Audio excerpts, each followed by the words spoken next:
Welcome back to the Wicked Psychology Live Hangout stream. We are wrapping up the Rachelle Waterman case today. Quick overarching story is that she enlisted her two ex-boyfriends to kill her mother, and they tried to stage it as a death initially. As a drunk driving accident death. And when that didn't work, they burned the mother in her van. There were speculations of abuse from the mother. Also, she didn't approve of Rachelle's friends and boyfriends more specifically.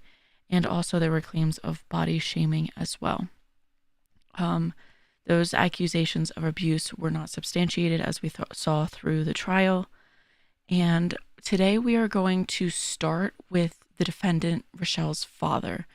A few days ago, we watched some of the father's testimony, and that was before a lot of the other people testified. But now that both the killers testified and Rachelle herself, her interrogation was played in court, I think it'll be interesting to now watch this testimony from the father. He took the stand after he has seen all this evidence come to light in the trial.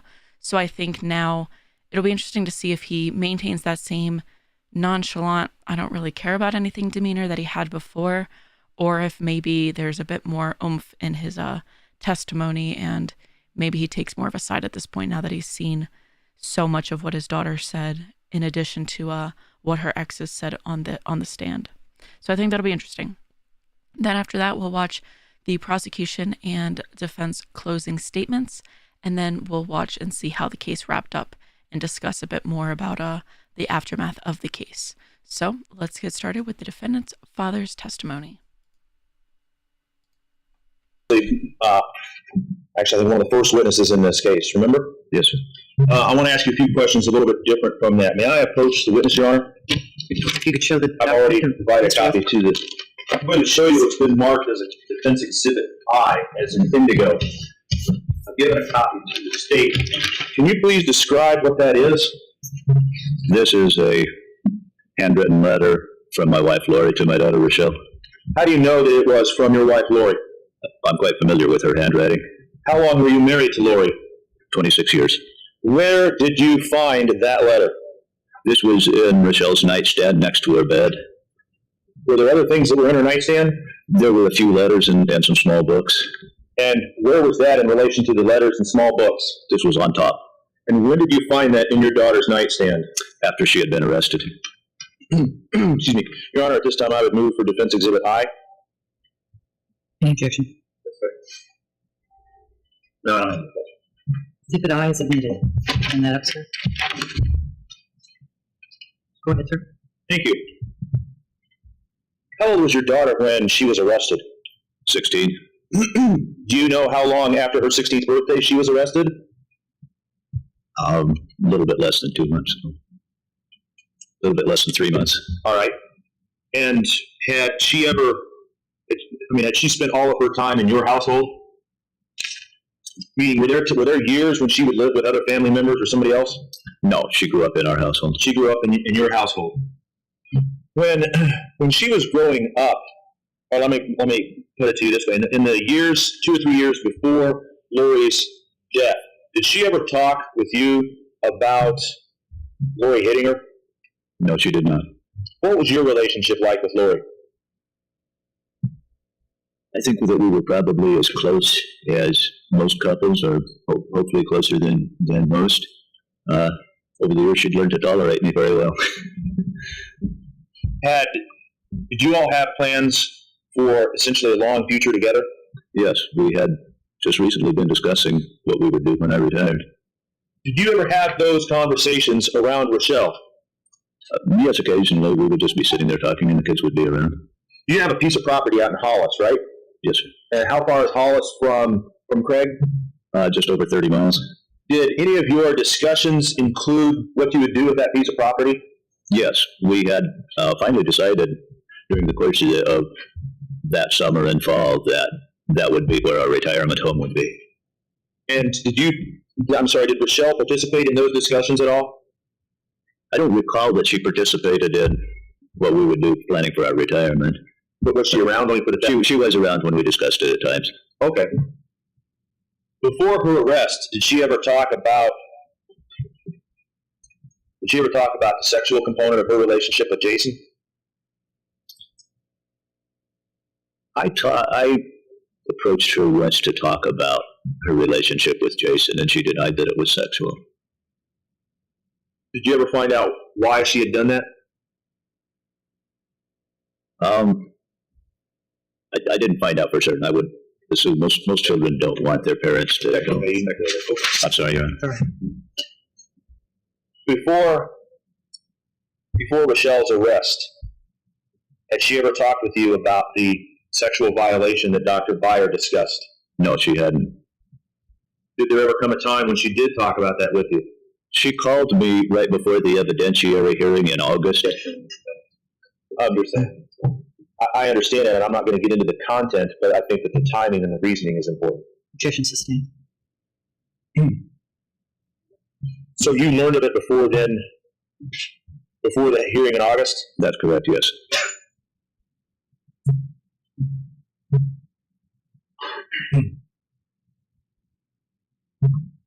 And that was the first that you had learned of it? Yes, that was the first. Were you glad that you were able to learn of that from Rachelle as opposed to hearing it the first time in open court? Very much. If counsel could approach, please. Let me ask you this: did Rachelle and Lauri take trips in the summer? Yes, every summer, Lauri and the children would go down to Tacoma to visit Lauri's family for 3 or 4 weeks. And when they would go down there, would Rachelle get her school supplies and stuff? Typically, they did most of their shopping for school clothes and school supplies while they were down south. Yes. When did she usually get back? What time of year? Do you know? A little before school started. She came back a little bit earlier so that she could be there for the beginning of volleyball practice. Do you remember when volleyball practice started? I'm sorry, I don't remember exactly, but it was early to mid-August. Early to mid-August. And that, I think, was that the second year that your son went to college? Yes. Okay. When did he leave for college? Do you know? I believe it was around the 10th or 15th Of August? of August. And did he have mono shortly after he got to college? Shortly after the school year started, yes. All right. Let me ask you a couple of other questions about the time that you got home after this volleyball trip, okay? Now, I'm sorry, the Rachelle's volleyball trip. When you came in, I think you had said that there, in your testimony earlier, that there was an empty wine bottle on the kitchen counter? On the kitchen counter, yes. And what time did you get home? About 3:30 in the afternoon. Now, when you saw the empty wine bottle, did that cause you any concern at that point?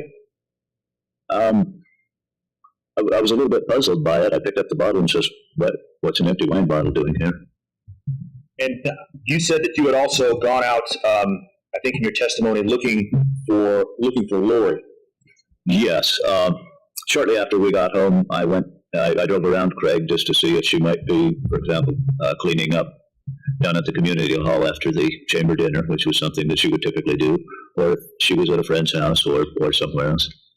Now, did you drive around later that night? Yes, I drove over to Cloac in the early evening to see if maybe she had gone to the clinic in Cloac. The clinic in Craig doesn't have emergency services, so if there was an illness or an accident, she might have gone to Cloac and been medevaced. At this point, were you ever concerned that? I know you said that you were puzzled. Were you ever concerned that Lauri might have been in an accident? As time passed, yes. Did you ever connect the empty bottle with your fear about an accident? It was in the back of my mind, and when Rachelle went to bed, I did mention that I was going to drive out to Cloac again and see if there were any tracks over the road, as she might have driven off the road. Did you make any reference at that point to the wine bottle? I didn't make a reference to it at that time, but there's a connection. There's a concern there for a possible connection. What happened to that wine bottle? I believe that I threw it in the trash, and Monday is garbage pickup day. So it's not available for the troopers to have picked up when they came by Monday night? No. All right. Now, Friday night, that was the night that the police came to and picked up your daughter. Do you remember that? I don't remember them picking her up. I remember that afternoon and evening. Did you see either Sergeant McPherson or Sergeant Habib at the courthouse when you went to the station there? I'm sorry, when you went there for the arraignment for Mr. Radel? After the arraignment, we were standing around talking a little bit, and Sergeant McPherson was in the back of the room. I don't know that he saw me. Sergeant Habib walked up to the prosecution table. Trooper Claus was there, and I believe a Craig police officer, and he talked to them for a few minutes, and on his way out, he looked at me and we nodded at each other. Growing up, did Lauri ever have a phrase about selling somebody to the gypsies? That was an old childhood phrase of hers. Yeah, we're going to sell you to the gypsies. She used to tease her sister that way. What did that mean? I'm not sure that it had any really in-depth meaning. It was a teasing or a taunting. All right. I want to show you some of the defense exhibits we talked about before. Yeah, first witness, Your Honor. This is defense exhibit B. I'm sorry. That's all right. You all see that? I'm going to give you a blue marker. Is this a diagram of the bottom floor of your house? Yes, it is. All right, and who designed this house? I did. When did you design that house? 1997? And I think you said that you own a real estate sales company there? Yes. Okay. And put this over here. There's an X that's in the middle of that in red. Do you know what that is? That's the entry door from the garage into the house. That's the one that has the cat door in it? Yes. All right. And there's initials over here, BJR. Is that a window in the garage? Yes, it is. Let me ask you something. As Rachelle's parent, did you ever catch her sneaking into the house after she snuck out at night? Yes, we did. How many times did you catch her sneaking in and out of the house? Twice. Which window did she sneak in and out of? This window. Can you put an RW by that window for Rachelle Waterman?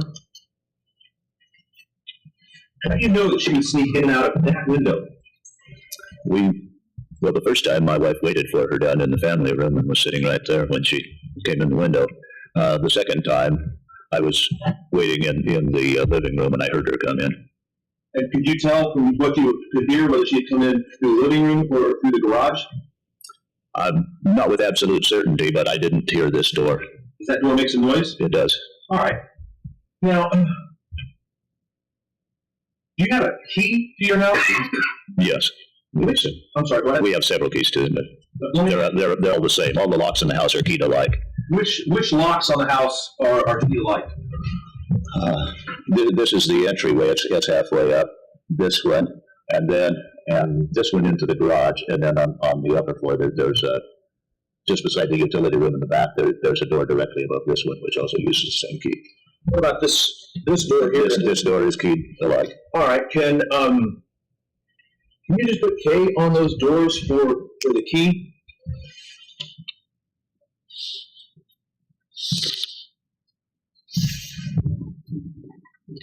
And this door up here, the top one that you put K.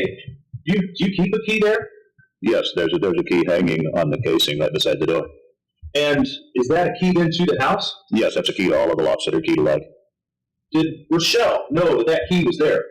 Yes, when we first moved into the house, I took Rachelle and Jeffrey down to that door and showed them where the key was hanging and said, if you ever get locked out, don't have your key with you. You can use this one. If you said you don't have your key with you, did she have a key to your knowledge? Yes, each of the children had a key. Do you happen to know where her key was at the time she was arrested? She has a little dish on her dresser with change and that sort of thing in it, and the key was in that. Did you find that when you went through her room after she was arrested? Yes. All right. You can go ahead and have a seat.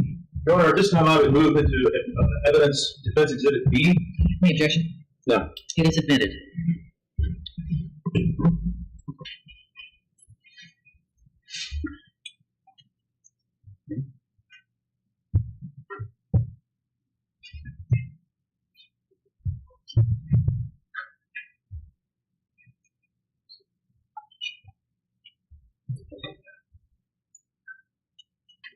This way.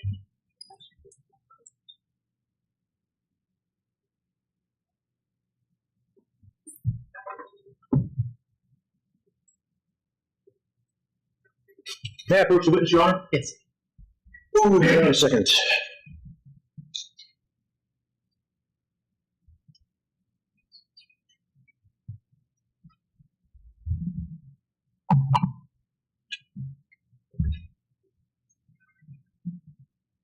I'm going to show you some photos. Here, if I can put these here, is that okay? I'm going to show you. This has been marked as Defense Exhibit L. What is that? That's a picture of the rear of the house. And there's a stairway going up. Is that stairway into the second floor of the house? Yes, that's into the main floor. Where would the key be in this photo? Underneath that, you see in this entryway here, that the doorway into the garage is down in there. You might just point an arrow to the area where the key would be. All right. Your Honor, at this time I would move into evidence Defense Exhibit L. No objection. L is admitted. I'm going to show you what's been marked as Defense Exhibit K. Okay? Do you know which side of the house, if you're looking at the front of your house, do you know which side of the house this is? That would be on the right-hand side of the house. So are these windows on the bottom here, do they connect to the garage? No, they don't. Can you circle the window that you caught Rachelle, that you and Lauri caught Rachelle sneaking in and out of? All right. Is that the same window that Brian Radel used to get into your house? No, I think it's been established that he used one in the garage. Okay. At this time, Your Honor, I would move into evidence Defense Exhibit K. No objection. K is admitted. We already have a photo of this. I'm going to show you what's been marked as Defense Exhibit C. What is this? That's just the entry into the house from the garage. And so this is the cat door that you talked about? Yes. Is this the door that makes noise? Yes, it is. Okay, and this is also key to that same lock. That's correct. All right, Your Honor, at this time I would move into evidence Defense Exhibit C. Okay. C is admitted. I'm going to show you what's been marked as Defense Exhibit D, as in David. Do you see that? Yes. And what is this? That is the window in the family room from the inside. Do you know how big that window is? I'd have to look at the schedule to be sure, but I believe it's a 3040, meaning it's 3 feet wide and 4 feet high. Well, hang on a second. Let's see if it's on this. See if it's on the schedule. Is it on here? Yes. Is that what? Oh, I'm sorry. It's a 4030. It's 4 feet wide and 3 feet high. And what are the windows in the garage? Can you tell that? 3030, 3 feet by 3 feet. 3 feet by 3 feet. So which window then is bigger? The windows in the garage or the window in the family room? The window in the family room is a foot wider. Okay. A foot wider? Yes. All right. And this window, does it come directly out onto the ground? Yes, the lawn is just maybe a foot below window level there. All right. Your Honor, at this time I would move into evidence Defense Exhibit D. No objection. E is admitted. We've already got these two pretty much. Evidence. Last item I want to show you is Defense Exhibit H. You see that? Yes. Can you all see? Which side of the house, if you're looking on the right or the left, which side of the house is this on? If you're facing the house on the front, that's on the left side. This is on the left side, and so the window in front, that's the one that Brian went into? Yes, this one. Could you put BR by that?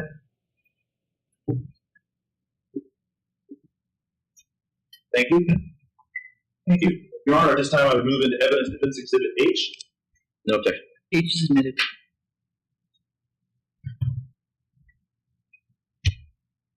Just one more.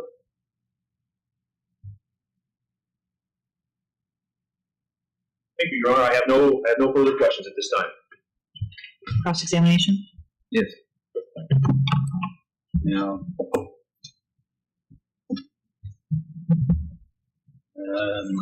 the garage window over here. If you're looking at the front, this is on the left side of the building. That's correct. Now, this window over here on the other side. If you're on the back and looking on that side of the building, is this one? Well, obviously, it would be the reverse side would be the left. The left side. So right or left, depending on what side of that building you're at. That's correct. Now, you also testified that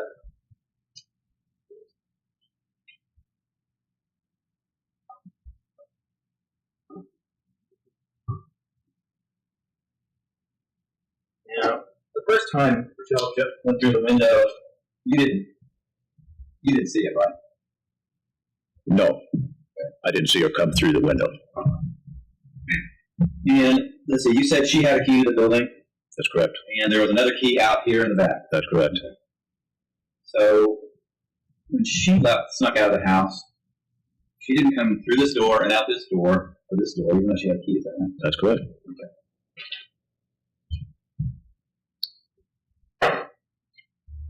She had to climb up on one of these chairs or something and go out this window? I would assume. Okay. Rather than just going through the door even though she had a key? As I mentioned, that door is noisy. Okay. It's more noisy than trying to climb up on a chair or a table and flipping. Oh, I would think so. I could get out that window without making any noise at all. Okay.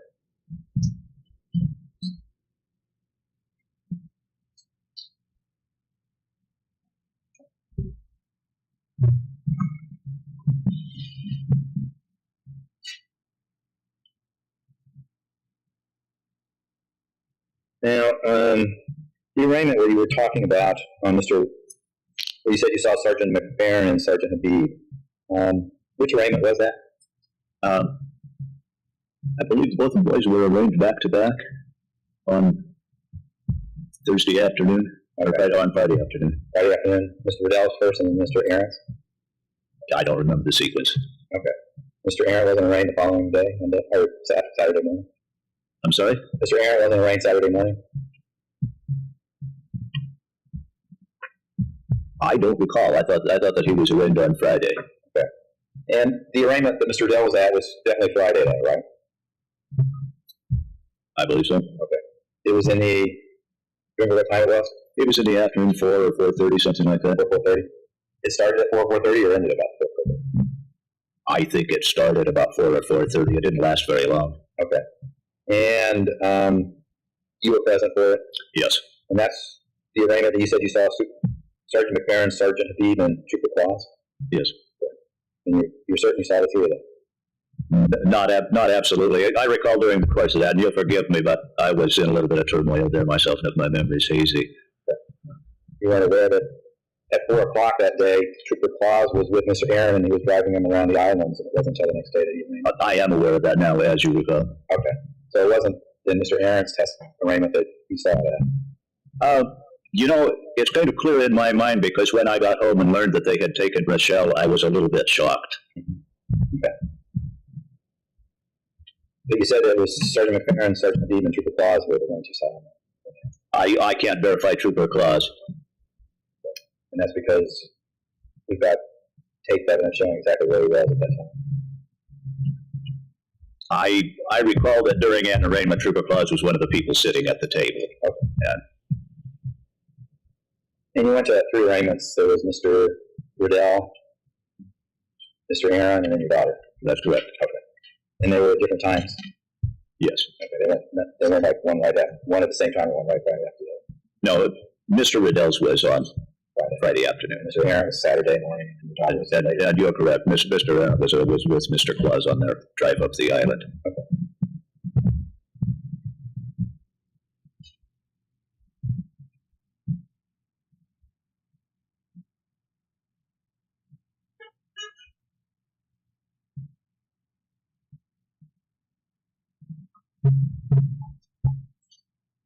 When you called into the Craig Police Department on Sunday night to report your wife missing, you never mentioned anything about you thought she was in an accident? I beg your pardon? You never reported that you thought she had been in an accident or something? I didn't report that I thought she had been in an accident. I told them that she hadn't returned home yet, and I believe I asked if there had been any accidents reported.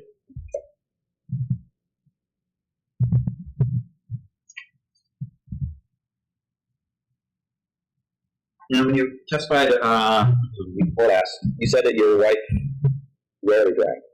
That's correct. Okay. And I think you said when she did drink, it would just be a glass of wine or something like that.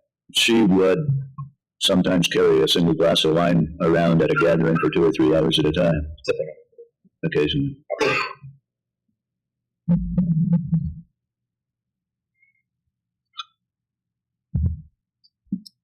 I don't have any other questions, John. Thank you.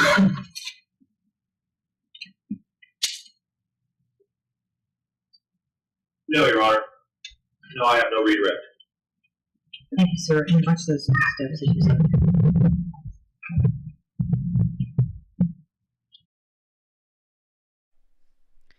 Yeah, he basically just has the same positions as before, just neutrally answering questions, and I think he's just over it.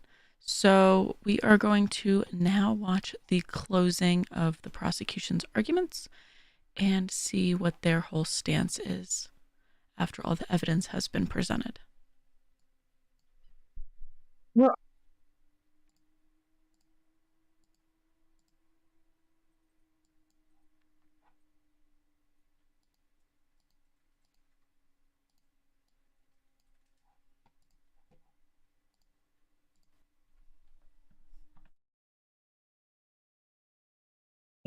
And no person, including the foreperson, has a superior role to the other members of the jury. As I began my opening statement, I put this picture up of Lauri Waterman because this case is about Lauri Waterman. Unfortunately, it's about the cold-blooded execution of Lauri Waterman. I use the word execution because that's exactly what it was. It was planned. They decided to kill her, and they went out and executed her. And there were three people involved in this. There was Brian Radel, there was Jason Arrant, and there was Rachelle Waterman. Now, this conspiracy began in the summer of 2004. That's when Ms. Waterman began complaining to them about her mother, Lauri Waterman. She said that her mother abused her and gave them without being hit by her, thrown downstairs, threatened with a knife. She didn't get fed enough because she was overweight, tried to sell into slavery. You've heard them on the statements, even when the trooper was interviewing her, she talked about some of these as well. And other descriptions of it were given by Mr. Arrant and Mr. Radel. But she didn't report any of this to any of the authorities, like police or social services. Instead, she went to them and talked to them about it. And they took her seriously. Mr. Arrant said he saw bruises on her and believed what she said, and Mr. Radel did the same, said he believed her. Now, Mr. Arrant testified, Ms. Waterman asked him for help. They were talking, he thought it was on email, it might have been on the phone, but they were talking, and she asked him to help her with his mother. She goes, what do you want me to do exactly? And finally she says, I think it would be best if you get rid of my mom, tell her. And Mr. Arrant agreed to help her. However, Mr. Arrant, as he testified, is not able to kill people. He just doesn't have it in him to kill them. So he went to his friend Brian Radel and asked him for help. Why? Because Mr. Radel could kill somebody, as he's shown in this case. So Mr. Arrant went to Mr. Radel and asked him for his help. And Mr.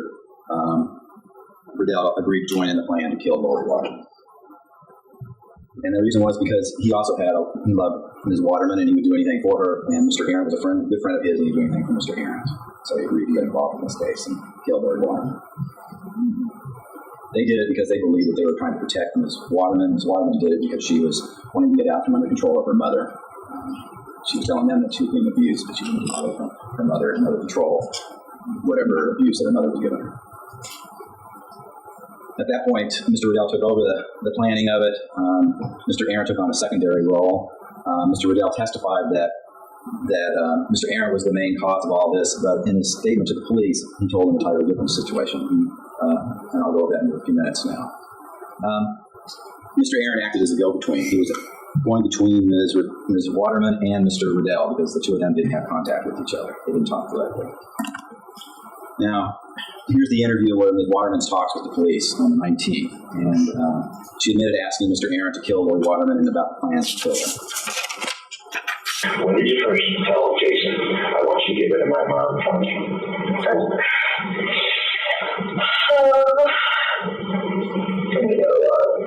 August sometime. We still dating and you still have sex with them also. We were kind of, coming to the end of the relationship. So we were kind of thinking, you know what, it's going to be worth it. Okay. So we know your relationship's on the skid. You still ask this guy to kill your mom back. Is that how it works? Yeah. Okay. Now, we expecting Jason was going to handle this on his own, or he was going to set the contract with somebody else? Didn't know. You didn't know what was going to happen? No, we didn't tell him. Okay. When was the first time he came to you with the plan? He didn't tell me about the document thing. I did not know about that. And then I had to call him before when I was supposed to do the shooting too, so he asked me what we think about community drama. And told me that, and I told him no.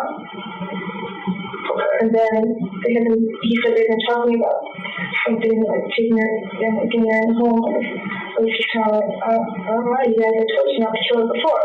They were talking about it, and they said we might do this weekend. I was thinking about staying there, but when I called them, I told them not to do it. They said, just no more. We're getting along. I want to be like it. We're probably getting along now. Then a little bit later in the interview, she also just talks a little bit more about it. Why don't you start at the beginning? The beginning was right. I communicated with them about our situation, and murder was the first thing they came to. It was the first time from that being emancipated, different things like that. And I didn't think it to get emancipated because I didn't think the judge would see it fit. Okay. When it was that I just started to discuss murder, and I said, I did a lot of talking and a lot of listening because I didn't know to. So, like I said, it was discussed, and I said, well, yes, let's do it. And then, time passed, nothing happened, and it's about the same. Yeah, yes, let's do it. For which scenario? But they hadn't decided on one. So you just basically gave a green light for whatever they came up with? No, I told them I wanted to know what was going on. Beforehand? Yes. And some time passed, and they said, you know what, and I thought they had kind of forgot about it and started to say it. Then another accident happened, and they started talking about it again. Just in general. I mean, I didn't know a certain plot or anything. This certain scenario? No, I had heard a couple different ideas. I had heard about the abduction one, which was the main one they talked about. That's about it. And then after another accident happened, I told them about it, and nothing had been decided. Nothing came up? Yeah. I'm sorry to interrupt you. Yeah. I need some clarification. No, nothing happened. Okay. And I had told the station about it. And he said, what do you want me to do? And I said, I'll put my big bridge, what I call it. He said, what about our time? I said, I don't know. I'll talk to you later. So I guess he talked to Brian. What was this? This was the whole shooting one. Okay. And then I was talking to him and said, if you want this, he told me about that pretty much. The shooting place? Yeah. Okay. And like I said, my 12 cameras were great. I told him, no. But do I call out? I don't know if he got to Brian in time. He said, I don't know if I can. I said, please call it off. Okay. And then I thought about it at night. I was like, oh, okay, we're good. So then I was like, okay, we're okay. And the phases again. Another accident came up and we started talking about it again. This time I wasn't so sure. I was like, it was a feeling in the holding sense that I wouldn't be abused. But then I was with my mother. I love her. So we talked about it, and they knew about the window because I was from there before. And just to confirm, which window is this again? It's in the family room house. It's the TV. Yeah. Yeah. It's not a garage. No. That's how I get out if I come to house and kids and children have to use from my house. Very sure. Or sneaking up conversing, I guess. I guess. Because it's right on ground floor, which was strange. How they were locked. Yeah. That was. Well, they probably knew about that before. It's just in conversation. They were second house before this. Yeah. Okay. Ever Joe speaking of that sex or anything? No. Okay. Okay, continue. And for state, she had not needed another incident occurred. I told them about it, and they were coming up with this plot. What's she mentioned? A lot of my black, I had also got a C in math. And normal stuff, you know. Okay. We don't like black. All right. And so it just prompted conversation, you know. Yeah, my dad's gonna be gone this weekend. So we were gonna do some benefits with it and it's done. They were saying, so we were gonna do something, this would be an opportune time. And I'm kind of like, oh, yeah, so. And, well, that's when I didn't know if we were gonna go to state or not. Because, of course, I only found out each other weekend. After I found out I was going to state, I was really excited, and I told him, yeah, I'm going to state. Our team made it with me, and I didn't really say anything about the plan. It was always euphoric about winning regionals. And then before I left, they said we might do the plan this weekend. Said it'd be a good time, but How's that considered a good thing? Brian Jason. Like I said, Brian, I don't even know if he had internet, but I didn't talk to him. You say it over the internet, face to face conversation. And on the phone. Okay, so fast and clear about who says what. Okay. So Jason says that this would be the weekend. And I was like, well, yeah, that's tough. I mean, I didn't know if he was there, if it was like for sure or not. I was just kind of like, I don't know. There's still makes it a conspiracy, nonetheless. But everything. Now, this explains why Mr. Radel didn't get the plans for the house or anything. He had to go to Mr. Arrant, contact Ms. Waterman and get them. He didn't want to have Ms. Waterman know all the specifics about it. So he went in based upon what he knew at the time. And as the statement here shows, he's the one who took over control after Mr. Arrant came and contacted him. He's the one who came up with the plans. He and Mr. Arrant discussed them, but it was basically Mr. Radel who took over. That's what he told the police then, before he read all the reports and came in and gave a somewhat different version when he testified at the stand. Now, the various plans that were discussed included a bathtub tubs plan where they were going to kill her, put her body in a tub, fill it with cement, and drop the tub off in the water off of Mr. Radell's boat.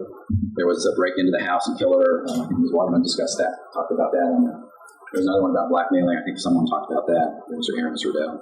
There was a shooting plan. That's the one that came actually closest to being executed prior to the one when Ms. Waterman was killed. This was in September. Lauri Waterman was to drive Rachelle to practice at school. As she was driving out of school after dropping off Ms. Waterman, Mr. Radel would be across the street and he would shoot. This got called off the last minute. Mr.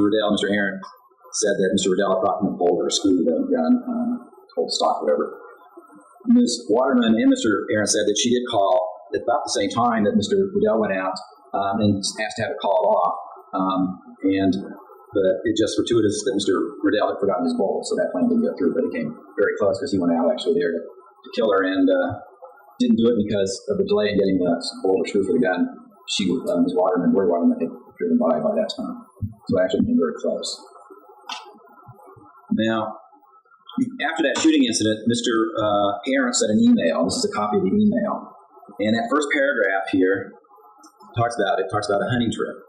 And it says, how goes it? Not much going on here. I went down and found Brian so I could chat at him for a bit. Oh, yeah. And we canceled that hunting trip we were planning for today. But he said he'd like to go sometime soon. No later than a week from now. We can swing it. So that should be fun. There's a face with a link in it. Everyone, Mr. Radel, Mr. Arrant, and even Ms. Waterman on the interview agreed that the word hunting trip referred to the shooting incident. And it was canceled. But you can see clearly from the email that was sent, this was from Ms. Waterman's computer, Brian was still making plans for it and he'd like to go sometime soon, no later than a week from now. He wanted to continue on with the plan sometime in a week. Now, there were some letters that recovered. The first letter that was recovered is this one. If you look at the top portion of that here, I'll blow it up. As Sergeant Thompson testified, that first date is the date it was created, September 29, 2004. That's the same date as the email that was sent, was September 29, 2004. This is the last date it was altered, which is next day, September 30th. So it was typed the 29th and 30th. And this was the last day it was accessed. Either somebody looked at it or opened it or did something, but there was no change in this after September 30th, 2004. You look at the first paragraph, this begins with, if you're reading this around anybody, stop with a wink face. Hey, Dave, I guess that's a happy face. I'm sorry my email, if you even had a chance to read it yet, seemed a little impersonal. I just wasn't sure if you'd be checking it at home or what, so I didn't know what was safe to say. Oh, BTW, that last part that looks really strange, that's Russian. It means I love you. I couldn't help but slip it in there. I figured the odds of your mom reading, or your mom speaking or even recognizing Russian were pretty remote. I knew you probably wouldn't know what it was either, but I just couldn't close my mail to you with a see you later pal handshake kind of deal. So I improvised and there's a link to it. Now, if you look again at the email, look at the back block part here. There's some scrabbly stuff. That's what he's referring to. This is the email he's referring to in that letter. Let's go back to the letter and look at this paragraph. So I miss you so much, it's going to be hard to wait a month if we have to, but Brian thinks we will be able to move on the plan a lot sooner than that. I'm sure there'll be some cool down time afterwards since I'm betting your dad will go into protective mode on you. But, and I'm just guessing on this, I've always seen him as a kind of pushover when it comes to you. He also happens to be a pushover when it comes to your mom, so she's out of the picture. It should all be good. No worries, baby. I know that's easy to say, and it doesn't make it any easier to stay away from you, but we'll be all right. I just know it. Critical of the Princess Bride, this is true love. You think this happens every day. So it'll all be a memory, and we'll be together no matter what I have to do. We'll be together. The way I see it, even as hard as it is to be apart from you, it really is inevitable. I mean, I can't live without you, and I'm not exactly ready to be shuffled off this mortal coil just yet. So that leaves only one option, like my logic. A wink. This letter was written, as I said, on September 29th and September 30th, 6 weeks before Lauri Waterman is killed. Before the police focus in on Mr. Arrant and Mr. Radel, before the police investigation, before anything, before Mr. Arrant has any motive to make anything up. He's already in here talking about Brian moving on the plan a lot sooner than that. It's going to have to wait a month after, but Brian thinks we'll be able to move on the plan a lot sooner. The letter shows Brian is the one who's coming up with the plans. She's talking there about the plot to kill his mother. That's what we're dealing with here. You may thank Mr. Arrant, you may not trust him because he's looking at a deal or any of that. This was written before all of that occurred. He had no idea he was going to be caught or any of it, be caught or be a suspect or anything. This was before she was killed. So he has no motive to make any of this up. None of this is. And here he is writing about it in a letter. He says he delivered to Ms. Waterman, whether she read it or not, doesn't always fact. He was typing this up 6 weeks before she was killed, before there was any motive to make any of it up, and it corroborates everything that he says. That they were into the plot, he was discussing it with Brian and with Ms. Waterman, and that Brian was the one who was taking the lead on coming up with the plans. This corroborates all of what Mr. Arrant's saying, and it occurred before there was any motive for him to make anything up or lie about anything. The murder hadn't even occurred. Police hadn't begun an investigation. He hadn't been a suspect. He hadn't confessed. None of that. This was in September 29th and 30th, 2004. This is part of the letter. And Brian and I were thinking of another thing, more long term. He sees your mother as rather materialistic. I mean, she's fucking wanting to sell you off. And if some catastrophe happened and she's around for the duration you stay in that house as an 18, and she'll practically be thrown to at me if I had money. I don't mean like buying you no. I just mean like if I showed up to watch a movie at your house and roll up a $100,000 Ferrari, she'd be wanting us together so she might get something out of me. I don't know if this view or on her is the same as reality, but it sounds good in theory. So we've got some ideas in place to nab some large cash in the long term. Maybe a year from now, I would set it up. Just try to see all the angles here, Dave. Happy face. And no, it's not robbery or anything. It should be pretty safe, actually. It seems like a good plan, but I did cover with where the money's supposed to come from. Mr. Radel testified that they did talk about money, but it was only about in the early part of November, about a week, about 10 days or so before he killed her. Well, this letter's dated September 30th, or September 29th and 30th. He's already talking, Brian and him are talking about money plans. So, I mean, this contradicts what Mr. Radel says about not having involvement until after the shooting incident until November. They're already talking about getting money here. This last paragraph here. And there's another thing I was thinking. Well, I don't know your dad too well. I think that after your mom was gone, another reference to her mother being killed, then we might, after waiting a bit, of course, come clean to him. He didn't mean about coming clean about killing him, but coming clean about them going out and having a romance and stuff. I could come over and we could all sit down and chat and really tell him the truth. He might be okay with it. We decide to be open and honest about it to him instead of sneaking around. If I was a father, I know I respected that in a guy that wanted to date my daughter anyway. And then there's a reference here about, I'm thinking about it all the time, baby. I just wondered how it would really be and when. I wonder if we'll just get on MSN one of these nights and you'll still be up and say, come and get me. I wonder if it'll be after your mother goes away. I wonder if it'll be after your 18. Again, a reference to her mother's death, her mother being gone. Here's another letter. It was typed, started on October 11th and finished on October 12th. That was the last day it was altered. And another reference here about, I'll be so glad when this whole thing with your mom is over. I know it's not like I'm going to be able to see you right away, but at least you'll be safe. That and put on us all this waiting and planning and thinking about expressing me the hell out. So I'll be worth it in the end, and I know that, but it's just starting to feel kind of overwhelming. Another reference again to the plan to kill the mother. but none of them are as more specific as the first one, dated September 29th and September 30th. Here's the same letter that I just read, and there's a couple more references here. And it happened, and if it happens soon enough, we're talking a year, absolute minimum here, and probably later, I'm going to hire a team of the most expensive lawyers. Money can buy to get you emancipated, whether your mom is still there or not, which she shouldn't be. Another reference to mother's death. Now here's a letter that Rachelle wrote. There are a number of copies. In one of the letters, I didn't put it up here, but she talks about, she does think it's fair that he writes her these long romantic letters, and she just writes some short ones. But in this one, she talks about, actually, I wish I could live with you, consumes most of my thoughts. It will happen one day, hopefully not long after V-ball. I'm actually hoping my dad goes off his rocker and I can have reason for emancipation. It's a dream, I know, but it helps me go through the day. And then a little later on the same letter, on the same page, she talks about them living together, and it'd be a little strange for her to bring a report card home to her boyfriend. But again, a reference to her thinking about what happens after her mother dies. And then here's another part of the letter talking about the hunting trip. She's mad at her mother. I'm attempting to take a hunting trip myself. This is what my mom is wanting me to do by threatening me. The hunting trip is in parentheses. That's because the word hunting trip is actually a code word for the shooting incident they're talking about. Now, the actual plan that was decided on by Mr. Radel and Mr. Arrant was that she would be home alone on the weekend of November 13th and 14th. Rachelle would be in Anchorage that weekend for the volleyball tournament. She left on Wednesday the 10th and returned on Sunday the 14th. Doc Waterman was also going to be gone. He's going to have a meeting here in Juneau from Thursday the 11th through Sunday the 14th. So Ms. Lauri Waterman is going to be home alone at the time, and therefore it was a good opportunity to go in the house and get her and kill her. Rachelle had told Mr. Arrant that Dr. Waterman was going to be gone. If you remember the part that I played you, she said that she had told him if she went to region, they were talking about it, and she mentioned that her father was going to be gone, and he says, if you go to regional, then she'll be home alone, and she goes, yeah. If we win, we'll go to regionals, and we'll be gone. And they ended up getting regional, and so she ended up going, and Lauri Waterman was home over the weekend. The plan was that Mr. Radel would break into Lauri Waterman's house and take her prisoner. He'd force her to drink some alcohol and get drunk. He would then kill her by breaking her neck. Her body would be placed in the van, and a site they had scouted out earlier, they placed the van there and then drive off the embankment. So it looked like there was a crash, and the alcohol in the system would show there was the plan was that it shows a DWI accident, and the broken neck would be a result of the auto accident. Now, this is the last time Lauri Waterman was seen alive by anybody except Mr. Arrant and Mr. Radel. This was the Chamber of Commerce Dinner, November 13th, Saturday night at 10 o'clock p.m. was the last time she was seen alive by anyone other than Mr. Radel. They began preparations. They got some items they would need. There was a rope Mr. Radel said he needed. He had found a rope along the roadside. Here's part of the rope that was remained. It was found at the burnt site near Hollis. They purchased some items in Craig and Block. This is a hat they purchased so it covered his head because he was shaving his head off. They got some rubber gloves. Here's the tip of the rubber glove that was recovered from the residence. The rest of the rubber glove was destroyed in the fire. They got duct tape to bind her. Mr. Langmaid remembers selling it to him.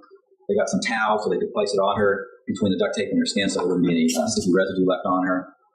Here's the towel, and there's a little bit of the duct tape you can see in the fire. They got a wine bottle so they could get her drunk. They didn't have to use it because there was already some wine there at the house. There's a little bit of the upper part. You can see where the wine bottle was melted. This was covered from the van. And there was a flashlight. This is the flashlight they purchased and used, and was recovered from Mr. Arrant's truck.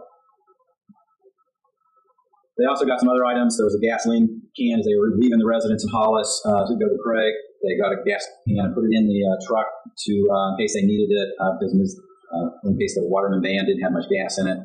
Here's the gas jet that recovered Mr. Arrant's truck. There was a sleeping bag. They were going to put it on front of Mr. Arrant's truck, so when they pushed the van off, it wouldn't leave any paint transfers. And there was a sleeping bag that they found at in the truck. They also got rid of Mr. Arrant's hair. They shaved his hair off of his head and his face off his body so that he wouldn't leave any hair in the residence as trace evidence. I guess I've seen CSI and a bunch of other TV shows about it. That's the reason for doing it, so they wouldn't leave any trace evidence. And here he is with his hair cut off, and we actually recovered that hair from his residence. Here's the map of Prince of Wales. Mr. Arrant and Mr. Radel left Hollis about midnight in Mr. Arrant's truck. They drove over to Craig. Took about a half hour to get there. Mr. Arrant dropped off Mr. Radel and Craig at about 12:30 that night. And then he went up to the gravel pit there and stayed there for several hours waiting for Mr. Radel. Here's the gravel pit where he waited. He pointed out to the police the cigarettes that were he was smoking and threw them out of his truck in that area there. Here's the residence. Mr. Radel went over to the side window there, checked it, found it was unlocked, going on the screen, so he went through that window there. Here's the window on the outside. Here's the window on the inside. Here's a little drawers, just a little drawers there that are there. He said that he opened the window up, reached in because that was in the way, pulled it out, set it down there so that he could then step in, and then he pulled it back in and put it back up there. So as you can see on top of it, there's the spark plugs. There's one of the spark plugs he dropped when he did pull it out, and there's a footprint that he left when he went in. He then went over to the pet door. When he took me over to the door from driving to the house, it was locked. He reached up through the pet door and unlocked the door. There's the door, where the pet door was. He reached up and unlocked the door and got in that way. Now, he went up the stairs. There wasn't anything downstairs. There wasn't anything on the second floor. He went up and got up to the top floor. He went up the stairs, too. Lauri Waterman was still awake at the time. He said that she might have heard some noise or something, but she got up, closed the door, and he went over in this area so she would see him and hid it there for over an hour waiting for her to go to sleep. This is the exercise area. He then, after about an hour or so, he went in, snuck into the bedroom, jumped on top of Lauri Waterman, restrained her, and forced her to get dressed. While he was doing all this during the struggle, however, part of the fingertip of the glove got broken off, and fibers were dropped from the rope in the room. And then he took Lauri Waterman downstairs. Here's the glove tip and one of the fibers that was recovered. Here's some more of the other fibers that were recovered from the residence, from the same type of rope that was later recovered. Here's one of them. He then took her downstairs to the kitchen, this kitchen area, where he then forced her to drink the bottle of wine and get her intoxicated. He then took her to the van, tied her up into the van between the front seat and the middle seat on the floor. While he did so, when he brought her out, he again dropped more fibers from the rope, showing that he brought her out that way. And then he drove the van out of the garage with Lauri Waterman. He then drove from Craig. He met Mr. Radel near the gravel pit. Mr. Arrant. Mr. Arrant had driven from the gravel pit and was heading towards Clock when he drove a couple miles when he saw the van, turned around, and met up with Mr. Radel. And Mr. Radel told him that he had her and followed him. And they ended up going to the location where they had seen, drove to where they were going to kill her. It's about an hour drive north of Craig. Here's the picture of the road taken from a long distance looking down towards the bridge. Here's the bridge itself. This is looking from where the photograph was taken from the officer standing near the bridge, looking back towards the road, up towards the road. This is where Mr. Arrant said was where Lauri Waterman was murdered. This was where Mr. Radel said that Lauri Waterman was murdered. It was dark at night, and so the two of them had slightly different locations, but they all agreed it was this particular stretch of the road that he killed her at. And that it was in this area here where she was killed. The plan was then to drive her off from the embankment. And when he did, he got a plastic garbage bag out, put it on the ground so she wouldn't get dirty. He then pulled Lauri Waterman out, put her on the bag in a kneeling position. He tried to break her neck like I saw on TV. It doesn't work. And he wasn't able to break her neck. He then took a flashlight, grabbed his hand, and started smashing her throat with it numerous times. He couldn't kill her. The flashlight ended up showing DNA consistent with Mr. Radel and Lauri Waterman's on it. Mr. Radel then suffocated her, put his hand over her mouth and her nose, pinched it, and then she stopped breathing and she was dead. Now, at that point, their plan to get rid of Lauri Waterman's body, they thought they couldn't follow through anymore. Because while they were killing her, she ended up getting all muddy and dirty. And they said, I'm sorry to interrupt, Mr. West, but I'm going to ask the persons to try not to talk during closing argument. Go ahead. And she'd gotten dirty, so they felt they couldn't use that plan anymore, so they had to come up with a new plan, an alternate plan. The new plan was they were going to go to an area near Thorn Bay. It was U.S. Forest Service Road 3012. They'd been in the area before. It was an isolated area. They could get rid of the van and nobody would find it. And they were going to take the body in the van there. They would burn the van and the body there. And so they put her body back in the van from the same place where it had been before, between the front seat and the back seat. And Mr. Radel then drove the van with Mr. Arrant following his truck up to the Forest Service Road 3012. Here's where the site where they were killed her at. Here's the Forest Service Road 312, and this is where they ended up driving up to. It's a long drive up a steep hillside. Here's the overhead view taken from the plane. Here's where Mr. Radel parked the van with the front end on the side of the road facing towards the hillside, pointing downhill. And he made preparations from there, and suddenly the van rolled downhill and ended up with that location where it ended up. You can see in the photo here. Now, Mr. Radel and Mr. Arrant said that they rolled down the front windows and they opened the hatch back up in the back, and they poured gas in there on the body. Mr. Radel put several other items in the van, the keys in the van, the ignition, and a wine bottle were put in there as well. He poured gasoline on Ms. Waterman's body and inside the van. However, the van unexpectedly rolled down the hill. So then he had this, when he set the van on fire, he first tried to set a trail, gasoline trail from the van on up, but it wouldn't light probably because it was so wet. He then grabbed some paper towels and lit them, and then threw them in the open van hatch. The hatch was still open, threw them in there, and the van caught on fire. And then they drove away in Mr. Arrant's truck. Now, when the police investigated it, it corroborates everything that they said about it. Here you can see where the portion that holds the hatch back up was open, and it exploded, causing this indentation there. And it also caused the glass, because it was open, to fall forward onto the roof here on the top. So John Bond, who's a deputy fire marshal, corroborates the fact that the hatchback was open when it occurred. He also corroborates the fact that the windows were down because the glass on the driver's side and the passenger side in the front were found inside the doors, and they were in a ribbon manner, which is consistent with them being inside there, open like that when the van was on fire. Otherwise, it would have exploded out or in like the other glass did. They found the keys. Part of the key broken off, and the rest of the key was found in the ignition, which is right next to it. Again, corroborating what they said about it. Here's the wine bottle that they found in there as well. They also found a gas trail going up at this location, and in this location, they say samples. Chris Beheim tested them, confirmed that they were gasoline, so there was a gas trail coming up. So the authorities were able to verify everything that Mr. Arrant and Mr. Radel said about this.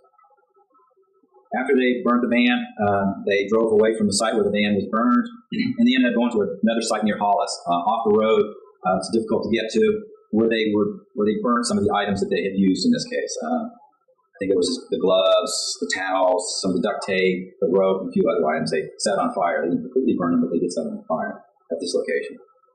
Mr. Arrant then dropped Mr. Radel off at his residence in Hollis, and then he drove over to Cloak, where he went home, got home 6 in the morning or so.